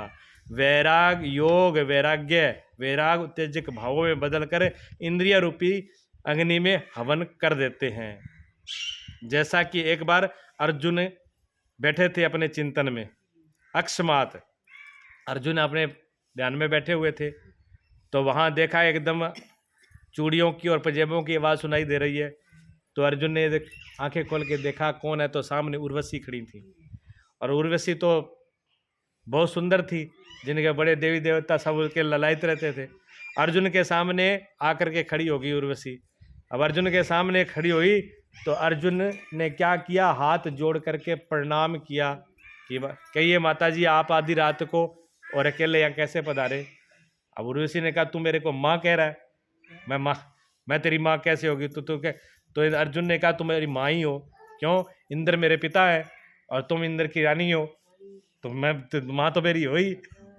अब अर्जुन के भाव बदल गए, तो उर्वशी के क्या करती वहां पर, उर्वशी को भी अपने भाव बदलने पड़े। अगर अर्जुन के भाव माँ के ना होते और पत्नी के आ जाते तो ये इंद्रियां बस में नहीं होती, लेकिन जैसे ही अर्जुन ने भाव बदला इंद्रियां अपने आप बस में हो गई। अच्छा बदल गया ना। इसी प्रकार इन इंद्रियों को संयम में करने के लिए, बस में करने के लिए अपने भाव को बदल ले, अपने भाव को परमात्मा की तरफ कर दे तो संयम रूप यज्ञ शुरू हो जाएगा। यह संयम रूप यज्ञ चलता रहना चाहिए, बंद नहीं होना चाहिए। हाँ, अगर ये बंद हो गया तो मामला गड़बड़ है। संयम रूपी यज्ञ तो चलता रहेगा तो काम बनते रहेंगे, अगर नहीं चलेगा तो काम बिगड़ेंगे। क्योंकि जब यज्ञ बंद हो जाता है तो फिर जीवन भी रुक जाता है। कहते हैं सर्वाणी इंद्रिय कर्माणि प्राण कर्माणि चापरे आत्म संयम अग्नो जुहवती ही ज्ञान दीपति। भगवान कहते हैं दूसरे योगी जन इंद्रियों की संपूर्ण क्रियाओं को और प्राणों की समस्त क्रियाओं को ज्ञान से प्रकाशित आत्म संयम रूप अग्नि में हवन किया करते हैं। आज सारी हवन की बात चलेगी, ठीक है ना, लेकिन हवन अलग अलग बता रहे हैं भी आपको कैसे हवन करना है। जो आपकी समझ में आए वही कर लेना, सारे हवन पार कर देंगे। किसी एक को ये नहीं सारे ही करने हैं, कोई जो पकड़ में आ जाए।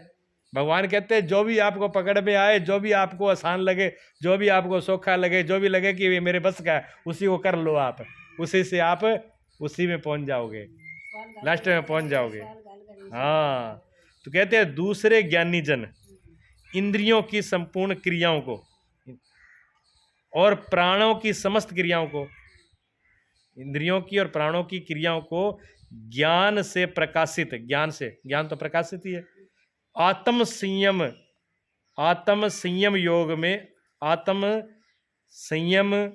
योग रूप अग्नि में हवन करते हैं। पहले तो बोला था संयम रूप अग्नि में इंद्रियों को और उनके विषयों को, अब कहते हैं संपूर्ण इंद्रियों और प्राणों की क्रियाओं को आत्म रूपी संयम में, हाँ, आत्मा में ही हवन करना है। सारा कुछ कहाँ चढ़ाना है? भगवान क्या कह रहे हैं कि सब कुछ कहाँ चढ़ाना है? आत्मा को, से परमात्मा को। सब कुछ आत्मा और परमात्मा को चढ़ाना है। और चढ़ाना क्या है ये बता रहे हैं। अब आप भी चढ़ाते हो भाई, थे भी खूब चढ़ाओ, ठीक है नहीं, भगवान पर। आए भगवान क्या भी के चढ़ानो, सुन लो इस बात को अच्छे से, हाँ, दिमाग में आ जाना चाहिए भी। मैं हम क्या, हमारी पूजा मेरी पूजा में कितना अंतर है, बस जो आप पूजा करते हो उसमें इस पूजा में कितना अंतर है। असली पूजा क्या है वो भगवान बता रहे हैं, उसको सुन लेना। उसको अगर समझ में आ जाए, अगर ये पूजा आपने कर ली, बार वाली पूजा, फूल फूल चढ़ाए, फूल दूध जल पानी चावल खीर खूब चढ़ाई, लेकिन भगवान नहीं मिले, किसी को मिले तो बता दो। फूल चढ़ाए ना, चावल चढ़ाए ना, जल दूध चढ़ाया ना, मीठा चढ़ाया, भगवान मिले? बता दो किसी को मिले हो तो। नहीं मिले। और भगवान ये शर्त कहते हैं, भगवान कहते हैं जो मैं कह रहा हूँ वो चढ़ा दो, और नहीं मिले तो हमें लिख के देते हैं गारंटी, फिर बात करना हमसे। हाँ, यही इसमें बता रहे हैं भी चढ़ाना क्या है। हाँ जी,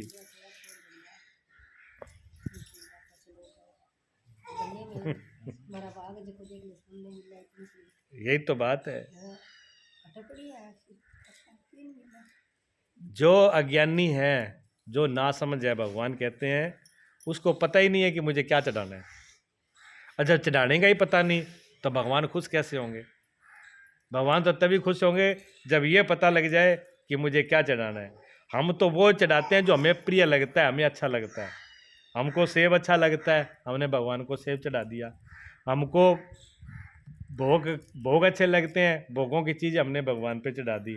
हमको फूल अच्छा लगा, हमने फूल भगवान पे चढ़ा दिए।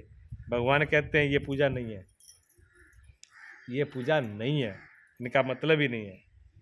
फूल को सुमन कहते हैं, फूल को क्या कहते हैं? सुमन। सुमन कहते हैं सुंदर मन। भगवान कहते हैं मन तो कभी चढ़ाते ही नहीं है। हाँ, जो चीज़ चढ़ाना है वो तो चढ़ाया नहीं। भगवान कहते हैं वस्तुएं चढ़ा दी, वस्तुएं तो तुमने चढ़ा दी, लेकिन जो चढ़ाना चाहिए वो तो तुमने चढ़ाया ही नहीं है। वस्तुओं के चढ़ाने में क्या मिलेगा? वस्तुएं मिल जाएगी। अगर आप अन्न चढ़ाओगे तो आपको अन्न मिल जाएगा, वस्त्र चढ़ाओगे वस्त्र मिल जाएगा, जो चीज़ बीजोगे वो मिल जाओगे। लेकिन मैं कैसे मिल जाऊंगा?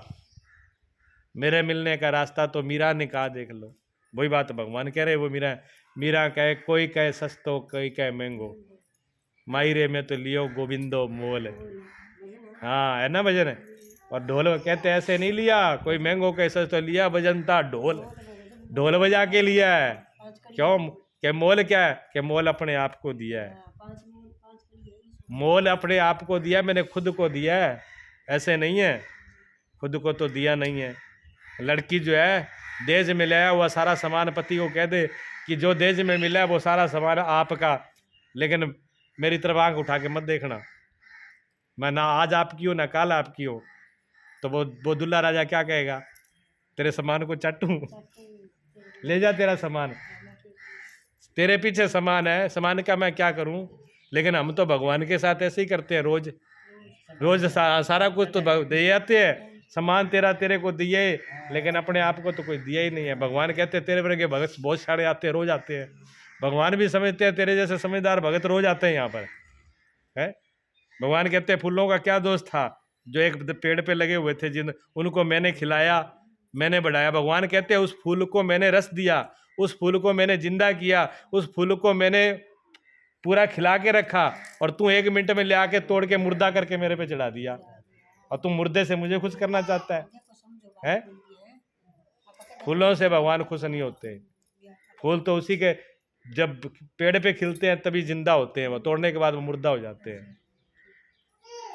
भगवान कहते हैं ये मेरी पूजा नहीं है। हाँ जी, इसलिए भगवान कहते हैं अज्ञानी आदमी जानता ही नहीं है क्या चढ़ाना है, बड़ी झंझट है। हाँ, ज्ञान वो ज्ञानियों को प्रति करनी है। क्या कहने, अपनी इंद्रियों को भेंट कर देते हैं। ज्ञानी क्या करते हैं? ज्ञानी प्रीतिकर वो नहीं चढ़ाते, ज्ञानी तो अपनी इंद्रियों को, सबसे पहले अपनी इंद्रियों को ही, कभी भगवान के आगे बैठे कहा कि प्रभु मैं आज अपनी आँख को आप पे चढ़ा रहा हूँ। कभी नहीं कहते भी मैं अपनी आँखों को, ये आँख मुझे बहुत तंग करती है, रूप ही रूप देखने चाहती है, प्रभु ये आँखें मैं आज आप पे चढ़ा रहा हूँ, आपके रूप को देखे आप में मस्त हो जाए। मैंने आपको ही सोची, ये मन मेरे को बहुत परेशान करता है, प्रभु मैं ये मन को आपको चढ़ा रहा हूँ। कभी सच्चे भाव से कभी मन को चढ़ाया नहीं चढ़ाया, सच्चे भाव से बुद्धि कभी नहीं चढ़ाई, सच्चे भाव से अपने आप को कभी नहीं चढ़ाया। बस भगवान कहते हैं मैं कैसे प्रसन्न हूँ। हाँ ये यज्ञ है जी, भगवान कहते हैं ये यज्ञ है, ये आत्म यज्ञ है। अपने आत्मा में सब कुछ चढ़ा देना, अब परमात्मा में सब कुछ चढ़ा देना, ये यज्ञ है। सारी आहुतियाँ, आहुति किसकी देनी है? इंद्रियों की। आहुति किसकी देनी है? अपने भोगों की। आहुति किसकी देनी है? अपने मन।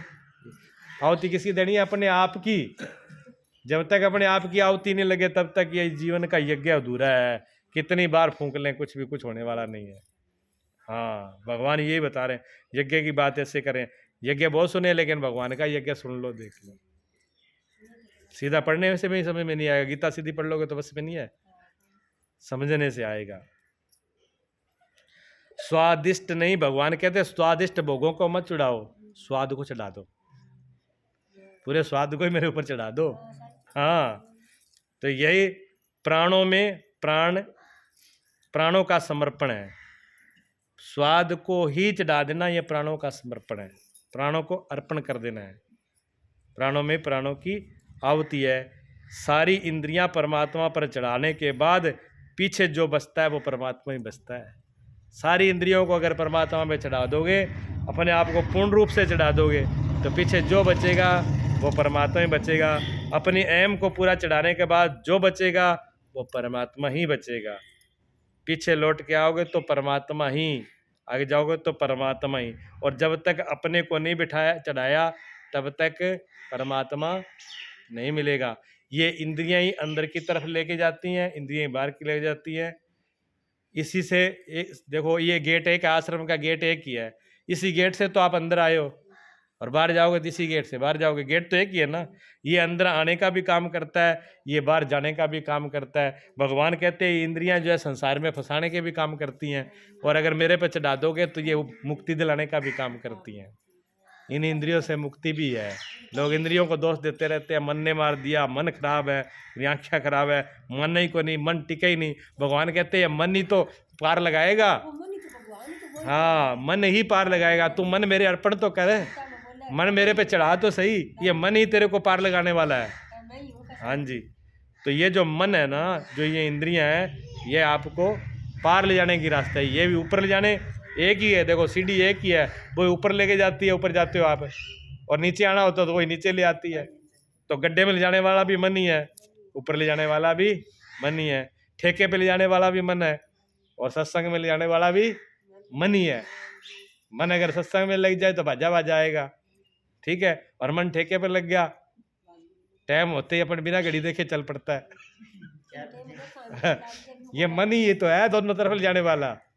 तो भगवान के रास्ते पे जाओ चाहे इस रास्ते पे जाओ, दोनों तरफ, हाँ दोनों तरफ ले जाने वाला एक ही है। फर्क सिर्फ इतना ही है, एक ही रास्ते से इधर आए, एक ही रास्ते से। फर्क इतना है जब इधर मुंह करते हो तो मुंह हमारी तरफ हो जाता है, और यहाँ बैठे बैठे मुंह अगर उधर कर लिया तो मुंह घर की तरफ हो जाता है ना।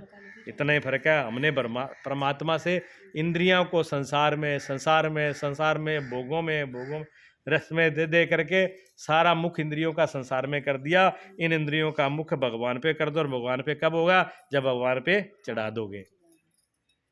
तो ये यज्ञ है, भगवान पे चढ़ाना क्या है? इंद्रियों को, मन को चढ़ाना है, तब ये पूजा पूरी होगी। ज्ञानी जन इंद्रियों को ही समर्पित कर देते हैं, और जब इंद्रियां समर्पित हो जाती हैं, जब इंद्रियां चढ़ा दी, बात समझ में आ गई? आँख चढ़ा दी, कान चढ़ा दिया, ये सब कुछ जब हमने चढ़ा दिया तो संसार क्या रह गया फिर? बताओ, फिर कोई संसार है बाकी? क्यों? आँख से तो जो दिख रहा है वो संसार है, कान से जो सुन रहे हैं वो। अगर आँख और कान बंद कर ले फिर संसार दिखेगा? आँख कान बंद करने के बाद ये संसार नहीं दिखता, जीभ का स्वाद नहीं रहा, आँख और कान नहीं है, जब संसार तो गया ना, खत्म हो गया। तो हमको डर किस बात का? हम डरते हैं मौत से। अच्छा, मौत से क्यों डरते हैं हम? मौत से इसलिए डरते हैं कि मौत हमसे कुछ ना कुछ छीन लेगी। और भगवान कहते हैं वो सब हम पे चढ़ा दो जो मौत छीन लेगी। जो मौत छीनती है वो सब मेरे में स्वाह कर दो, फिर मौत आगे क्या ले जाएगी तुम्हारा? मौत इंद्रियां और शरीर को लेने के लिए है, वो तो भगवान को चढ़ा दिया। अब पीछे बचा भगवान, अब भगवान को ले क्या करेगी मौत ले जा करके? तो पीछे भगवान बच गया, भगवान ही बचा। तो जब भगवान बचा तो भगवान के पास मौत आती है? बताओ, भगवान के पास मौत आती ही नहीं है। इसलिए सब कुछ डालने के बाद में वो क्या होता है? मृत्यु से मुक्त हो जाता है, मौत से छूट जाता है, काल से छूट जाता है। उसका काल भी कुछ बिगाड़ नहीं सकता। तो क्या हो गया? आजाद हो गया, परमात्मा रूप हो गया। अब कोई भय चिंता है? तो इस यज्ञ को करने के बाद भगवान कहते हैं, इस यज्ञ को करने के बाद, इसको चढ़ाने के बाद फिर आपको मौत भी कुछ नहीं बिगाड़ सकती। फिर आप अजर अमर हो गए, फिर आप सदा के लिए छूट गए, सदा के लिए परमात्मा का रूप हो गए, पूर्ण आहुति हो गई। पूर्ण आहुति में सब पूर्ण हो जाते हैं। भगवान का ये यज्ञ है। थोड़ा सा एक श्लोक और चलें।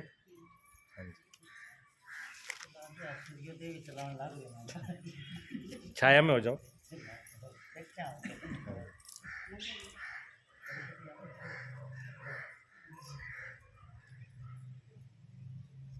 भगवान कहते हैं आगे अगले श्लोक में, द्रव्य यज्ञास्तपो यज्ञा योग यज्ञास्तथा परे स्वाध्याय ज्ञान यज्ञस्य यत्तः संयित व्रतः।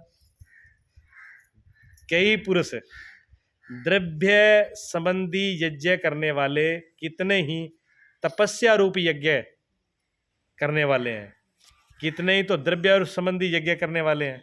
द्रव्यों का कहते हैं, मतलब द्रव्य जो सामान है, सामग्री है, उसका यज्ञ करते हैं। और कितने ही ऐसे हैं जो तपस्या रूपी यज्ञ करते हैं। ठीक है। दूसरे कितने ही ऐसे योगी रहे, देखो योगी की और ज्ञानी दो ही बात करेंगे। ज्ञानी जन योगी जन, ज्ञानी जन योगी जन, भगवान दो ही बात करते हैं, दो ही रास्ते हैं, एक भक्तों का एक ज्ञानियों का। ठीक है ना। तो दोनों की बात भगवान एक साथ करते हैं। भी जो जगह आप जिसका बस की है वो कर लो। ठीक है। तो भगवान कहते हैं कि कितने ही तो योग रूप करते हैं, कितने ज्ञान रूप करते हैं, कितने योग रूप यज्ञ करते हैं, कितने तपस्या रूप यज्ञ करते हैं, कितने द्रव्य रूप यज्ञ करते हैं, और कितने अहिंसा आदि रूप यज्ञ, तीव्र व्रत युक्त यतनशील पुरुष स्वाध्याय रूप ज्ञान यज्ञ करते हैं, कितने स्वाध्याय रूप ज्ञान रूप यज्ञ करते हैं। इसमें 4 यज्ञ बता दिए भगवान ने, 2 पीछे थे और 4 इसी श्लोक में बता दिए भगवान। हाँ, एक ही श्लोक में 4 यज्ञ बता दिए। ठीक है। अब 4 यज्ञों को थोड़ा थोड़ा समझ लो, जैसी अपने समझ में आए, जितना आ जाए उतना अच्छा। हाँ, तो भगवान यज्ञों की बात करते हैं इसमें।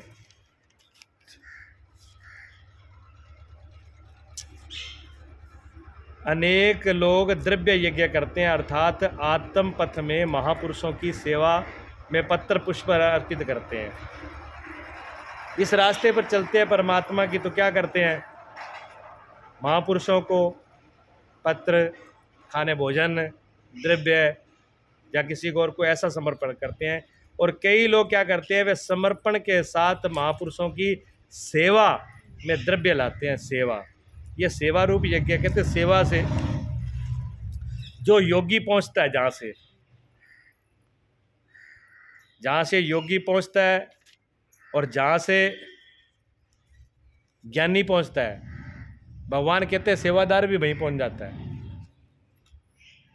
आई समझ में? हाँ, सेवा रूप यज्ञ भी है। भगवान कहते हैं सेवा वाला भी वहीं पहुंचता है।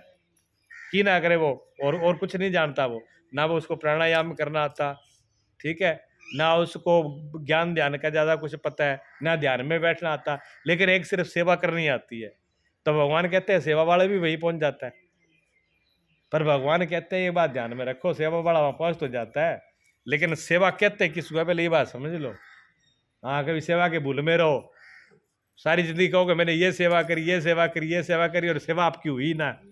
सारी जिंदगी यज्ञ करते रहे और यज्ञ की एकाउती भी ना लगी, कहीं ये ना हो जाए आपके साथ। हाँ, भगवान इस बात को कह रहे हैं, बड़ी गहरी गहरी बातें हैं। भगवान कहते हैं ईश्वर के अर्पण भाव से जो किया जाए, भगवान को समर्पित करके, भगवान को चढ़ा करके जो कुछ भी किया जाए वो सेवा है। सेवा ऐसी नहीं है कि हमने के लिए, अगर सेवा में कुछ भी क्या अगर मैं करूं, अगर सेवा में थोड़ा सा भी इतना ही भाव आ गया कि मैं कर रहा हूं, मैंने ये सेवा की, मैंने ये किया, अगर इतना भी भाव आ गया तो आपकी सेवा सब गई, कोई मतलब नहीं रह गया उसका। सेवा के अंदर अगर थोड़ा सा भी मैं आ गया तो वो सेवा नहीं है। अब कोई आदमी दान करता है तो वो पहले तो नाम लिखवाता है, फिर स्पीकर में नाम बुलाता है? किसी ने थोड़े से किसी को कुछ कर दिया तो टीवी में फोटो करा करा के टीवी में भेजते हैं, हमने इस आदमी की इतनी सेवा कर दी, हमने इसको खिला दिया, हमने इसको पिला दिया। बच्चे अपने माँ बाप को भी कुछ कर दे तो उसके भी गीत गाते हैं, 4 लोगों को बताते हैं पहले जाकर। ये सेवा नहीं है। ये तो सेवा में जैसे दूध के अंदर जहर मिला दिया हो। दूध तो है, रतन है, बहुत शुद्ध है, कीमती भी है, लेकिन उसमें जहर मिला दिया, अब वो दूध किस काम का है? वो दूध किसी काम का नहीं। सेवा तो करी लेकिन मैं करी, बात खत्म हो गई। अब भगवान कहते हैं बात खत्म हो गई, अब कोई लेना देना को रह देना।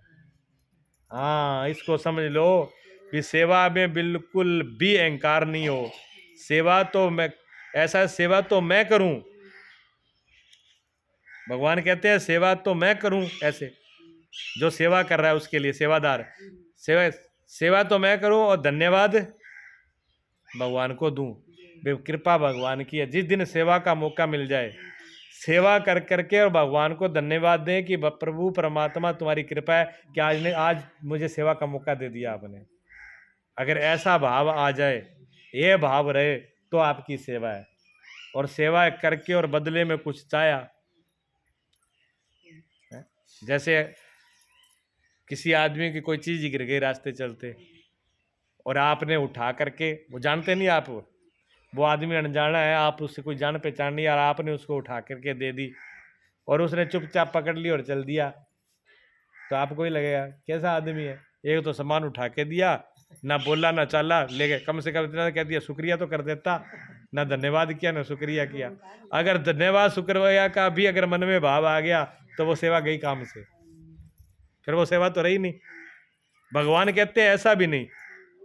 हम तो भगवान को भी ऐसे कह देंगे, अगर धन्यवाद तेरे को देना है तो काम ही तू ही कर लेना, मेरे को कैसे सौंप। अच्छा करूं मैं और धन्यवाद तेरे को दूं तो मैंने ठेका थोड़ी लिया है? हम तो सीधा सीधा कह देंगे जब बड़ाई तेरे को मिलनी है, शुक्रिया ही तेरे को मिलना है, धन्यवाद तेरे को मिलना है, तो करी तू लेना है। फिर मुझे बीच में क्यों फंसा रहा है? सेवा में ऐम ना रहे। गुरुजी एक परिभाषा बोलते थे, गुरुजी बताते थे, जब भी प्रोग्राम मुझे हमेशा याद रहता है, मुझे वो गुरुजी के वचन हमेशा ही याद रहते हैं।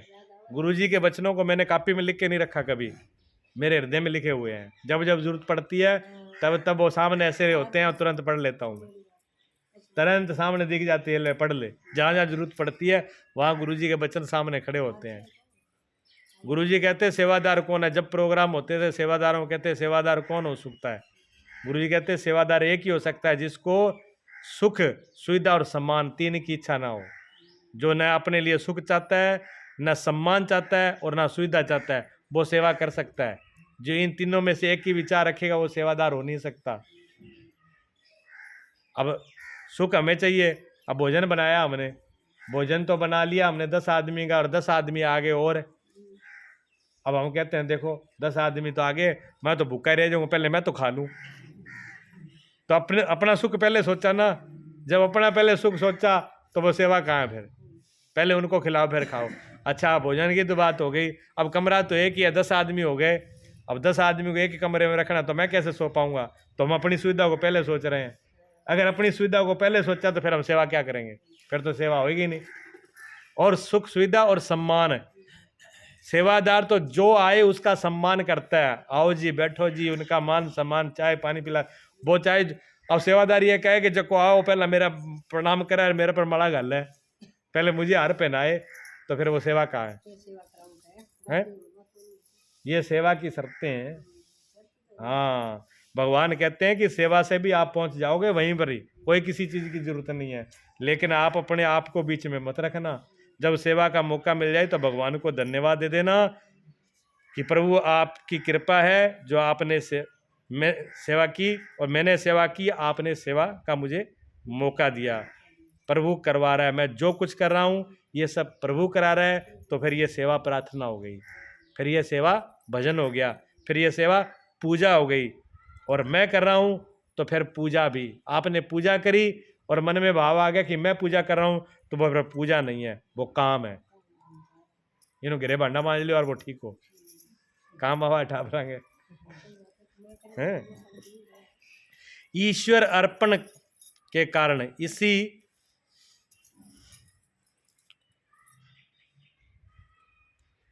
ये काम भी जो है इस पूजा हो जाती है। अगर ईश्वर अर्पण कर दिया तो इस मार्ग से भी पहुंचा जा सकता है। परमात्मा अनेक मार्ग बता रहे हैं। भगवान कहते हैं किसी भी मार्ग से पहुंचा जा सकता है, लेकिन इस मार्ग से भी पहुंचा जाता है। रेसा मात्र भी अहंकार आप में नहीं होना चाहिए, तो ये रास्ता भी वहीं पहुंचा देगा। मन में इतना भी नहीं हो कि हमें कोई धन्यवाद दे। हाँ, देखो आप कहोगे जी हम तो सेवा करते हैं, बच्चों की सेवा करते हैं, बच्चों को पेट में भी रखते हैं, फिर उनको पालते हैं, फिर उनको पोसते हैं, फिर उनको बड़ा कर लेते हैं, तो हम तो कोई इच्छा नहीं, सब कर देते हैं बिना अहंकार के, तो ये भी तुम्हारी सेवा ही होनी चाहिए। भगवान कहते हैं ये सेवा नहीं है, क्योंकि ये सेवा तब पता लगती है तुम्हारी जब बहू आ जाती है। जब बहू आ जाए, बेटा ना सुनेगा तब कहेगा मैं तेरे ऐसे ही पढ़ा था, ऐसे तेरे को पढ़ाया, ऐसे तेरे लिखाया, तेरे साथ मैंने ये किया, इतने इतने कष्ट भोगे। अगर बाद में सुनाना पड़े तो समझो कि हमने सेवा नहीं करी, और सेवा की होती तो करके छोड़ दिया, तू जाने तेरा काम जाने, भगवान पे सब चढ़ा दिया होता। और भगवान पे सब चढ़ा दिया होता तो बहू बेटे के लिए रोना नहीं पड़ता, तब भी आप पहुंच जाते, रास्ता तब भी साफ है। ना बहू खातर रोनो, ना बेटा खातर रोनो, सब भगवान पे छोड़ दिया, बात खत्म। हम छोड़ नहीं पाते, तभी तो गड़बड़ हो जाती है, हमारी एक गलती है। पता तो बाद में चलता है ना। हाँ, सेवादार को बहुत सावधान होना चाहिए। अनुग्रह भगवान की, जो भगवान ने दिया उससे अनुग्रह, उनकी कृपा है, जो सेवा का मौका दिया, ऐसा करके सब कुछ अर्पण करके उन्हीं पे चढ़ा करके इस भाव से करना चाहिए, तो सेवा भी वहाँ पहुँचाती है। बुद्धि भाव से, बुद्धि से नहीं। बुद्धि तो बीच में अड़चन करेगी। बुद्धि तो कहेगी कि अच्छा सब कुछ मैं कर रहा हूँ और फल किसी और को मिले, फल भगवान को ले तो वही कर ले। बुद्धि को बीच में नहीं आने दे। ये सारे काम भाव से होते हैं। बुद्धि भटकाती है, बुद्धि माया से बनी। गुरु जी कहते हैं ये बुद्धि माया की बेटी है, ये माया की तरफ लेके जाती है। इसलिए भाव, ज़्यादा दिमाग को विचार मत लगाओ, सच्चे भाव से सब कुछ चढ़ा करके फिर करो, तो फिर परमात्मा से वहीं पहुँचेंगे। हम परमात्मा से मिलने में देर नहीं लगेगी, क्योंकि हृदय जो है ना, भाव जो है, जो हृदय वो भगवान तक पहुँचता है। भाव अज्ञात है, भाव अज्ञात है। अज्ञात कहते हैं जो दिख नहीं रहा। भाव भी दिखता नहीं है और भगवान भी दिखते नहीं है। भाव हृदय की गहराई तक पहुँच जाता है और वो उसी से मिला देता है। मैं खुद, जब भगवान भी खुद अज्ञात है, भाव भी अज्ञात है और मैं खुद भी अज्ञात हूँ, तीनों का मेल हो जाता है ना।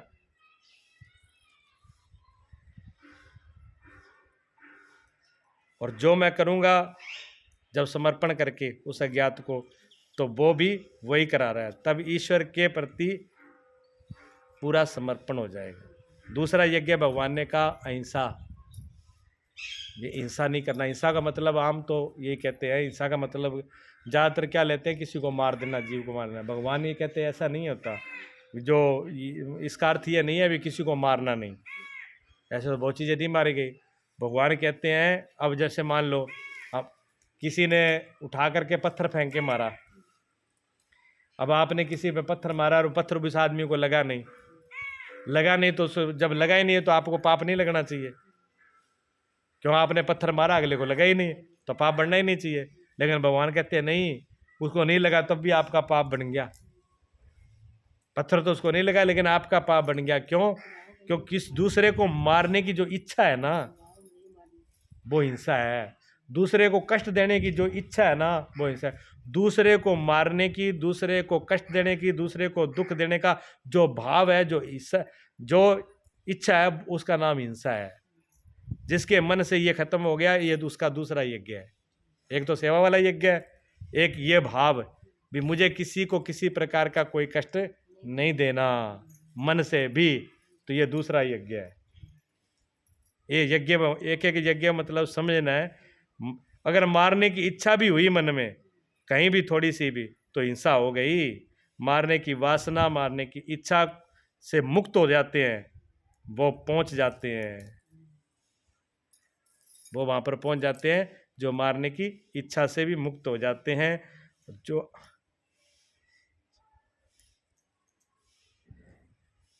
आंखों से, शब्दों से, वाणी से, कई बार हाथ से मारते हैं वो हिंसा है। अच्छा, कई आंख से भी होती हिंसा हो जाती है। आंख से भी किसी को कष्ट दिया जा सकता है, किसी को सुख दुख दिया जा सकता है। शब्दों से, वाणी से भी तो दिया जा सकता है ना। किसी को ऐसा शब्द बोल दो भी, थप्पड़ मारा तो भूल भी सकता है, लेकिन वो शब्द, पुराने लोग क्या कहते थे? पुराने लोग कहते थे कि क्या कुल्हाड़े का घाव मिल जाता है, लेकिन ताना नहीं मारता। ताना जो है सहन करना बड़ा मुश्किल है, थप्पड़ सहन करना आसान है। थप्पड़ कोई मार दे तो कोई बात नहीं, ताना मार दिया तो वो नहीं बोलते। क्यों नहीं बोलते? ताना बड़ा है। क्यों?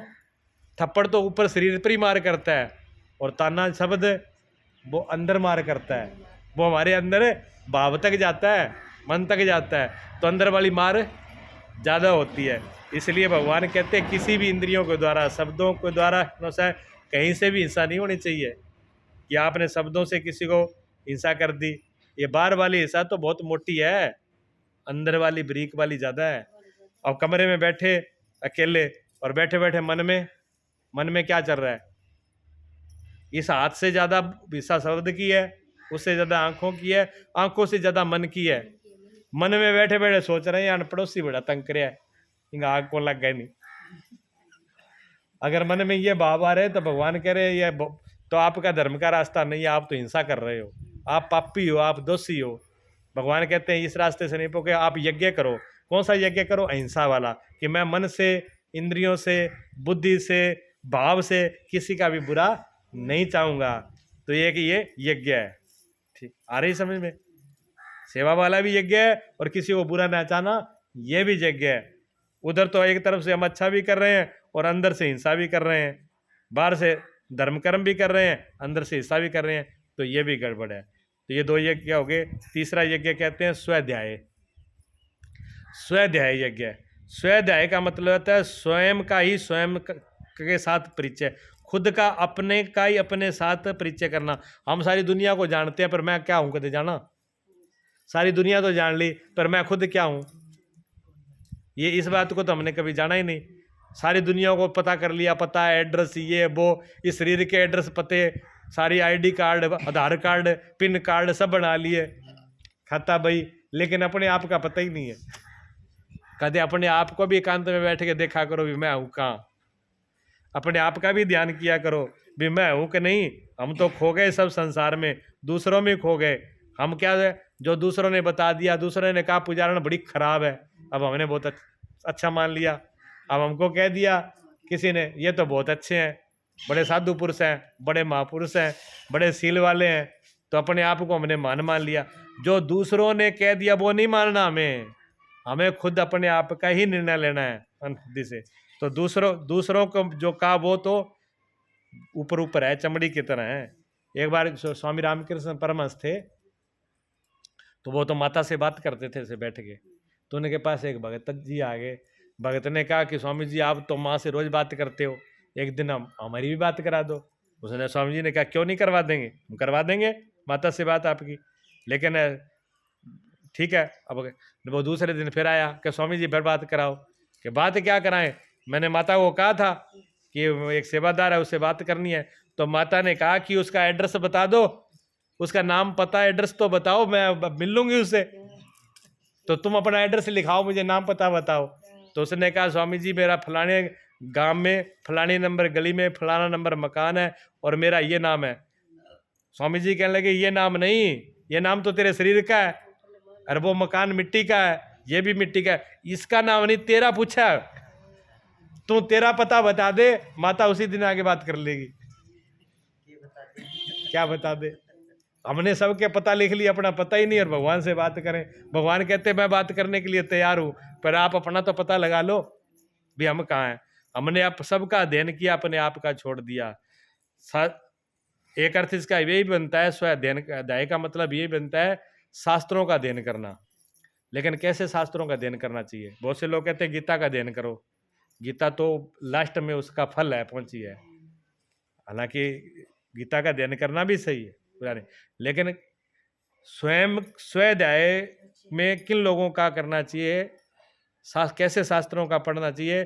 जो महापुरुषों का हो, महात्मा गांधी हो, जो कोई अच्छे फकीर हो, जो महापुरुष जिन्होंने अपनी जीवनी लिखी हो, भी हमारे साथ ऐसे ऐसे हुआ, हमने ऐसे ऐसे हमारे साथ बीती, हमारी मन की ऐसी दशाएं थी, हम उसमें से निकल, वो चीज़ें हमारे काम आती हैं। महात्मा गांधी ने अपने लिखा हुआ है, महात्मा गांधी ने अपने जहाँ अपनी जीवनी लिखी है उसमें यहाँ तक देखो ना, छुपाए ने कितने ईमानदार थे, इसलिए तो उनको साधु महात्मा कहते हैं। भी महात्मा वही है जो अपने मन के दोष को भी छुपाए नहीं। हम तो क्या करते हैं, हम तो उल्टा करते हैं, हम तो दोषों को छुपा लेते हैं और अच्छाई छाई बोल देते हैं। हम अपने खुद को पता होता है हमारा हम क्या होते हैं, खेलें। हाँ, हम ऊपर से लोगों को क्या दिखाते हैं, क्या वो होते हैं, हम जो ऊपर से बोलते हैं वो होते हैं। हम अंदर से अपने अंदर झांक के देखें ना, ऊपर से बढ़िया बढ़िया बोलते हैं, अंदर से क्या चलता है। जो ज़्यादा बात करे भी मैं चोरी कौन करूँ, समझो पक्को चोर है। जो ज़्यादा कसम खाए कि मैं झूठ नहीं बोलता, कभी झूठ में बोलता ही नहीं, मेरे को कसम लगे फाड़ने के, समझ लो कि जितनी झूठ कसम खा रहा है उतनी ये झूठा है ये। हाँ, बार बार जो आ रही है वो इसी बात से आ रही है। तो हमारी हालत तो ऐसी है कि जितनी कसमें खाए हम खाते हैं, हम बार गड़बड़ होती है हमारी। तो स्वाध्याय के लिए पहले तो अकेले, एकांत, हम एकांत से डरते हैं, अकेले रहने में डरते हैं। एकांत में रहे, अकेले रहें, और फिर अपने मन के अंदर जो उठ रहा है उनको देखें, क्या उठ रहा है, कितनी भलाई है मन में, कितनी बुराई है, उसका अध्ययन करना। तो महात्मा गांधी ने लिख दिया अपने, वैसे ही कहते हैं, जिस दिन मैं इतना बड़ा कामी आदमी था, इतना मैं मन का खराब था कि जिस दिन मेरे पिताजी मौत की सैया पे पड़े हुए थे, मेरे पिताजी तो उधर प्राण निकलने वाले थे, ठीक है, और पत्नी को, बच्चे को जन्म देने वाली थी, पत्नी माँ थी, तो उनका बच्चे का जन्म होने वाला था, लेकिन मेरा मन तब भी मेरे बस काबू में नहीं रहा। तब भी मैं पत्नी के पास, आधी रात को पत्नी के पास में गया, तो अपने मन के भावों को उसके ऊपर लिख दिया, ऐसे हो करके। तो ऐसे महापुरुषों के जो वो भी उसके बाद उनको गलानी हो गई, क्यों? जैसे वो पत्नी के पास जाते हैं तो उधर पिताजी शरीर छोड़ देते हैं। इतनी देर तो पिताजी की सेवा में थे, पिता को हाथ में लेके बैठे थे, और एक अपनी कामना के पीछे मरते हुए पिता को छोड़ करके और पत्नी के पास आया। दूसरी पत्नी खुद दुखी थी क्योंकि बच्चे को जन्म देने वाली थी। तो उस टाइम दो घटना घटी। हाँ, एक तो क्या हुआ, उधर तो पिताजी खत्म हो गए, तो उनको बड़ा दुख हुआ, भी मैं पास से हो गया, देखो इतनी देर में पिताजी ने प्राण दे दिए। तो पूरी जिंदगी उनको इस चीज़ की गलानी रही। उधर क्या हुआ, तीसरे चौथे दिन पत्नी के बेटा हुआ, बेटा ने मरा हुआ जन्म दिया। हाँ, तो बेटे का भी दुख हुआ कि दोनों में कहीं न कहीं मैं ही कारण था, है। तो ऐसे जीवन में जो लोगों, महापुरुषों की, ऐसे लोगों के जीवन होते हैं, उन जीवनों को जब पढ़ते हैं, भी ऐसी ऐसी गलतियां, जैसे हमें गलती कर रहे हैं, उन्होंने गलती की, वो भी उन गलतियों से समझ करके उस गलतियों से पार हो गए, वो भी निकल गए, तो हम भी निकल जाएंगे। हाँ, समझ से निकले जाते हैं। तुलसीदास जी के देख लो, तुलसीदास जी को तो पत्नी के दो शब्द निकले लगे और वो संत बन गए, साधु बन गए। तो महापुरुषों का इतिहास पढ़ने से, इनका अध्ययन करने से, ये भी स्वाध्याय है। और दूसरा, अपने आप का एकांत में बैठ के, शांत बैठ के, यहाँ तक बैठे एकांत में, यहाँ तक जाएं कि अपने आप अंदर हमारे क्या हो रहा है ये सब पता लगने लगे। इतने तक पता लगने लग जाए कि अंदर से ही आवाज आने लगे, अंदर की ही आत्मा की आवाज सुनाई देने पड़े, तो स्वाध्याय समझो, तब स्वाध्याय है। पूछने के लिए किसी बार भाजना नहीं पड़े, इतने अंदर शांत हो जाएं, इतना अंदर ध्यान लगाएं कि अंदर से ही आवाज आए और निर्णय हो कि हाँ, आपको ये करना चाहिए, इस रास्ते पे चलना चाहिए, और आप सही हो। बोलिए सच्चिदानंद भगवान की।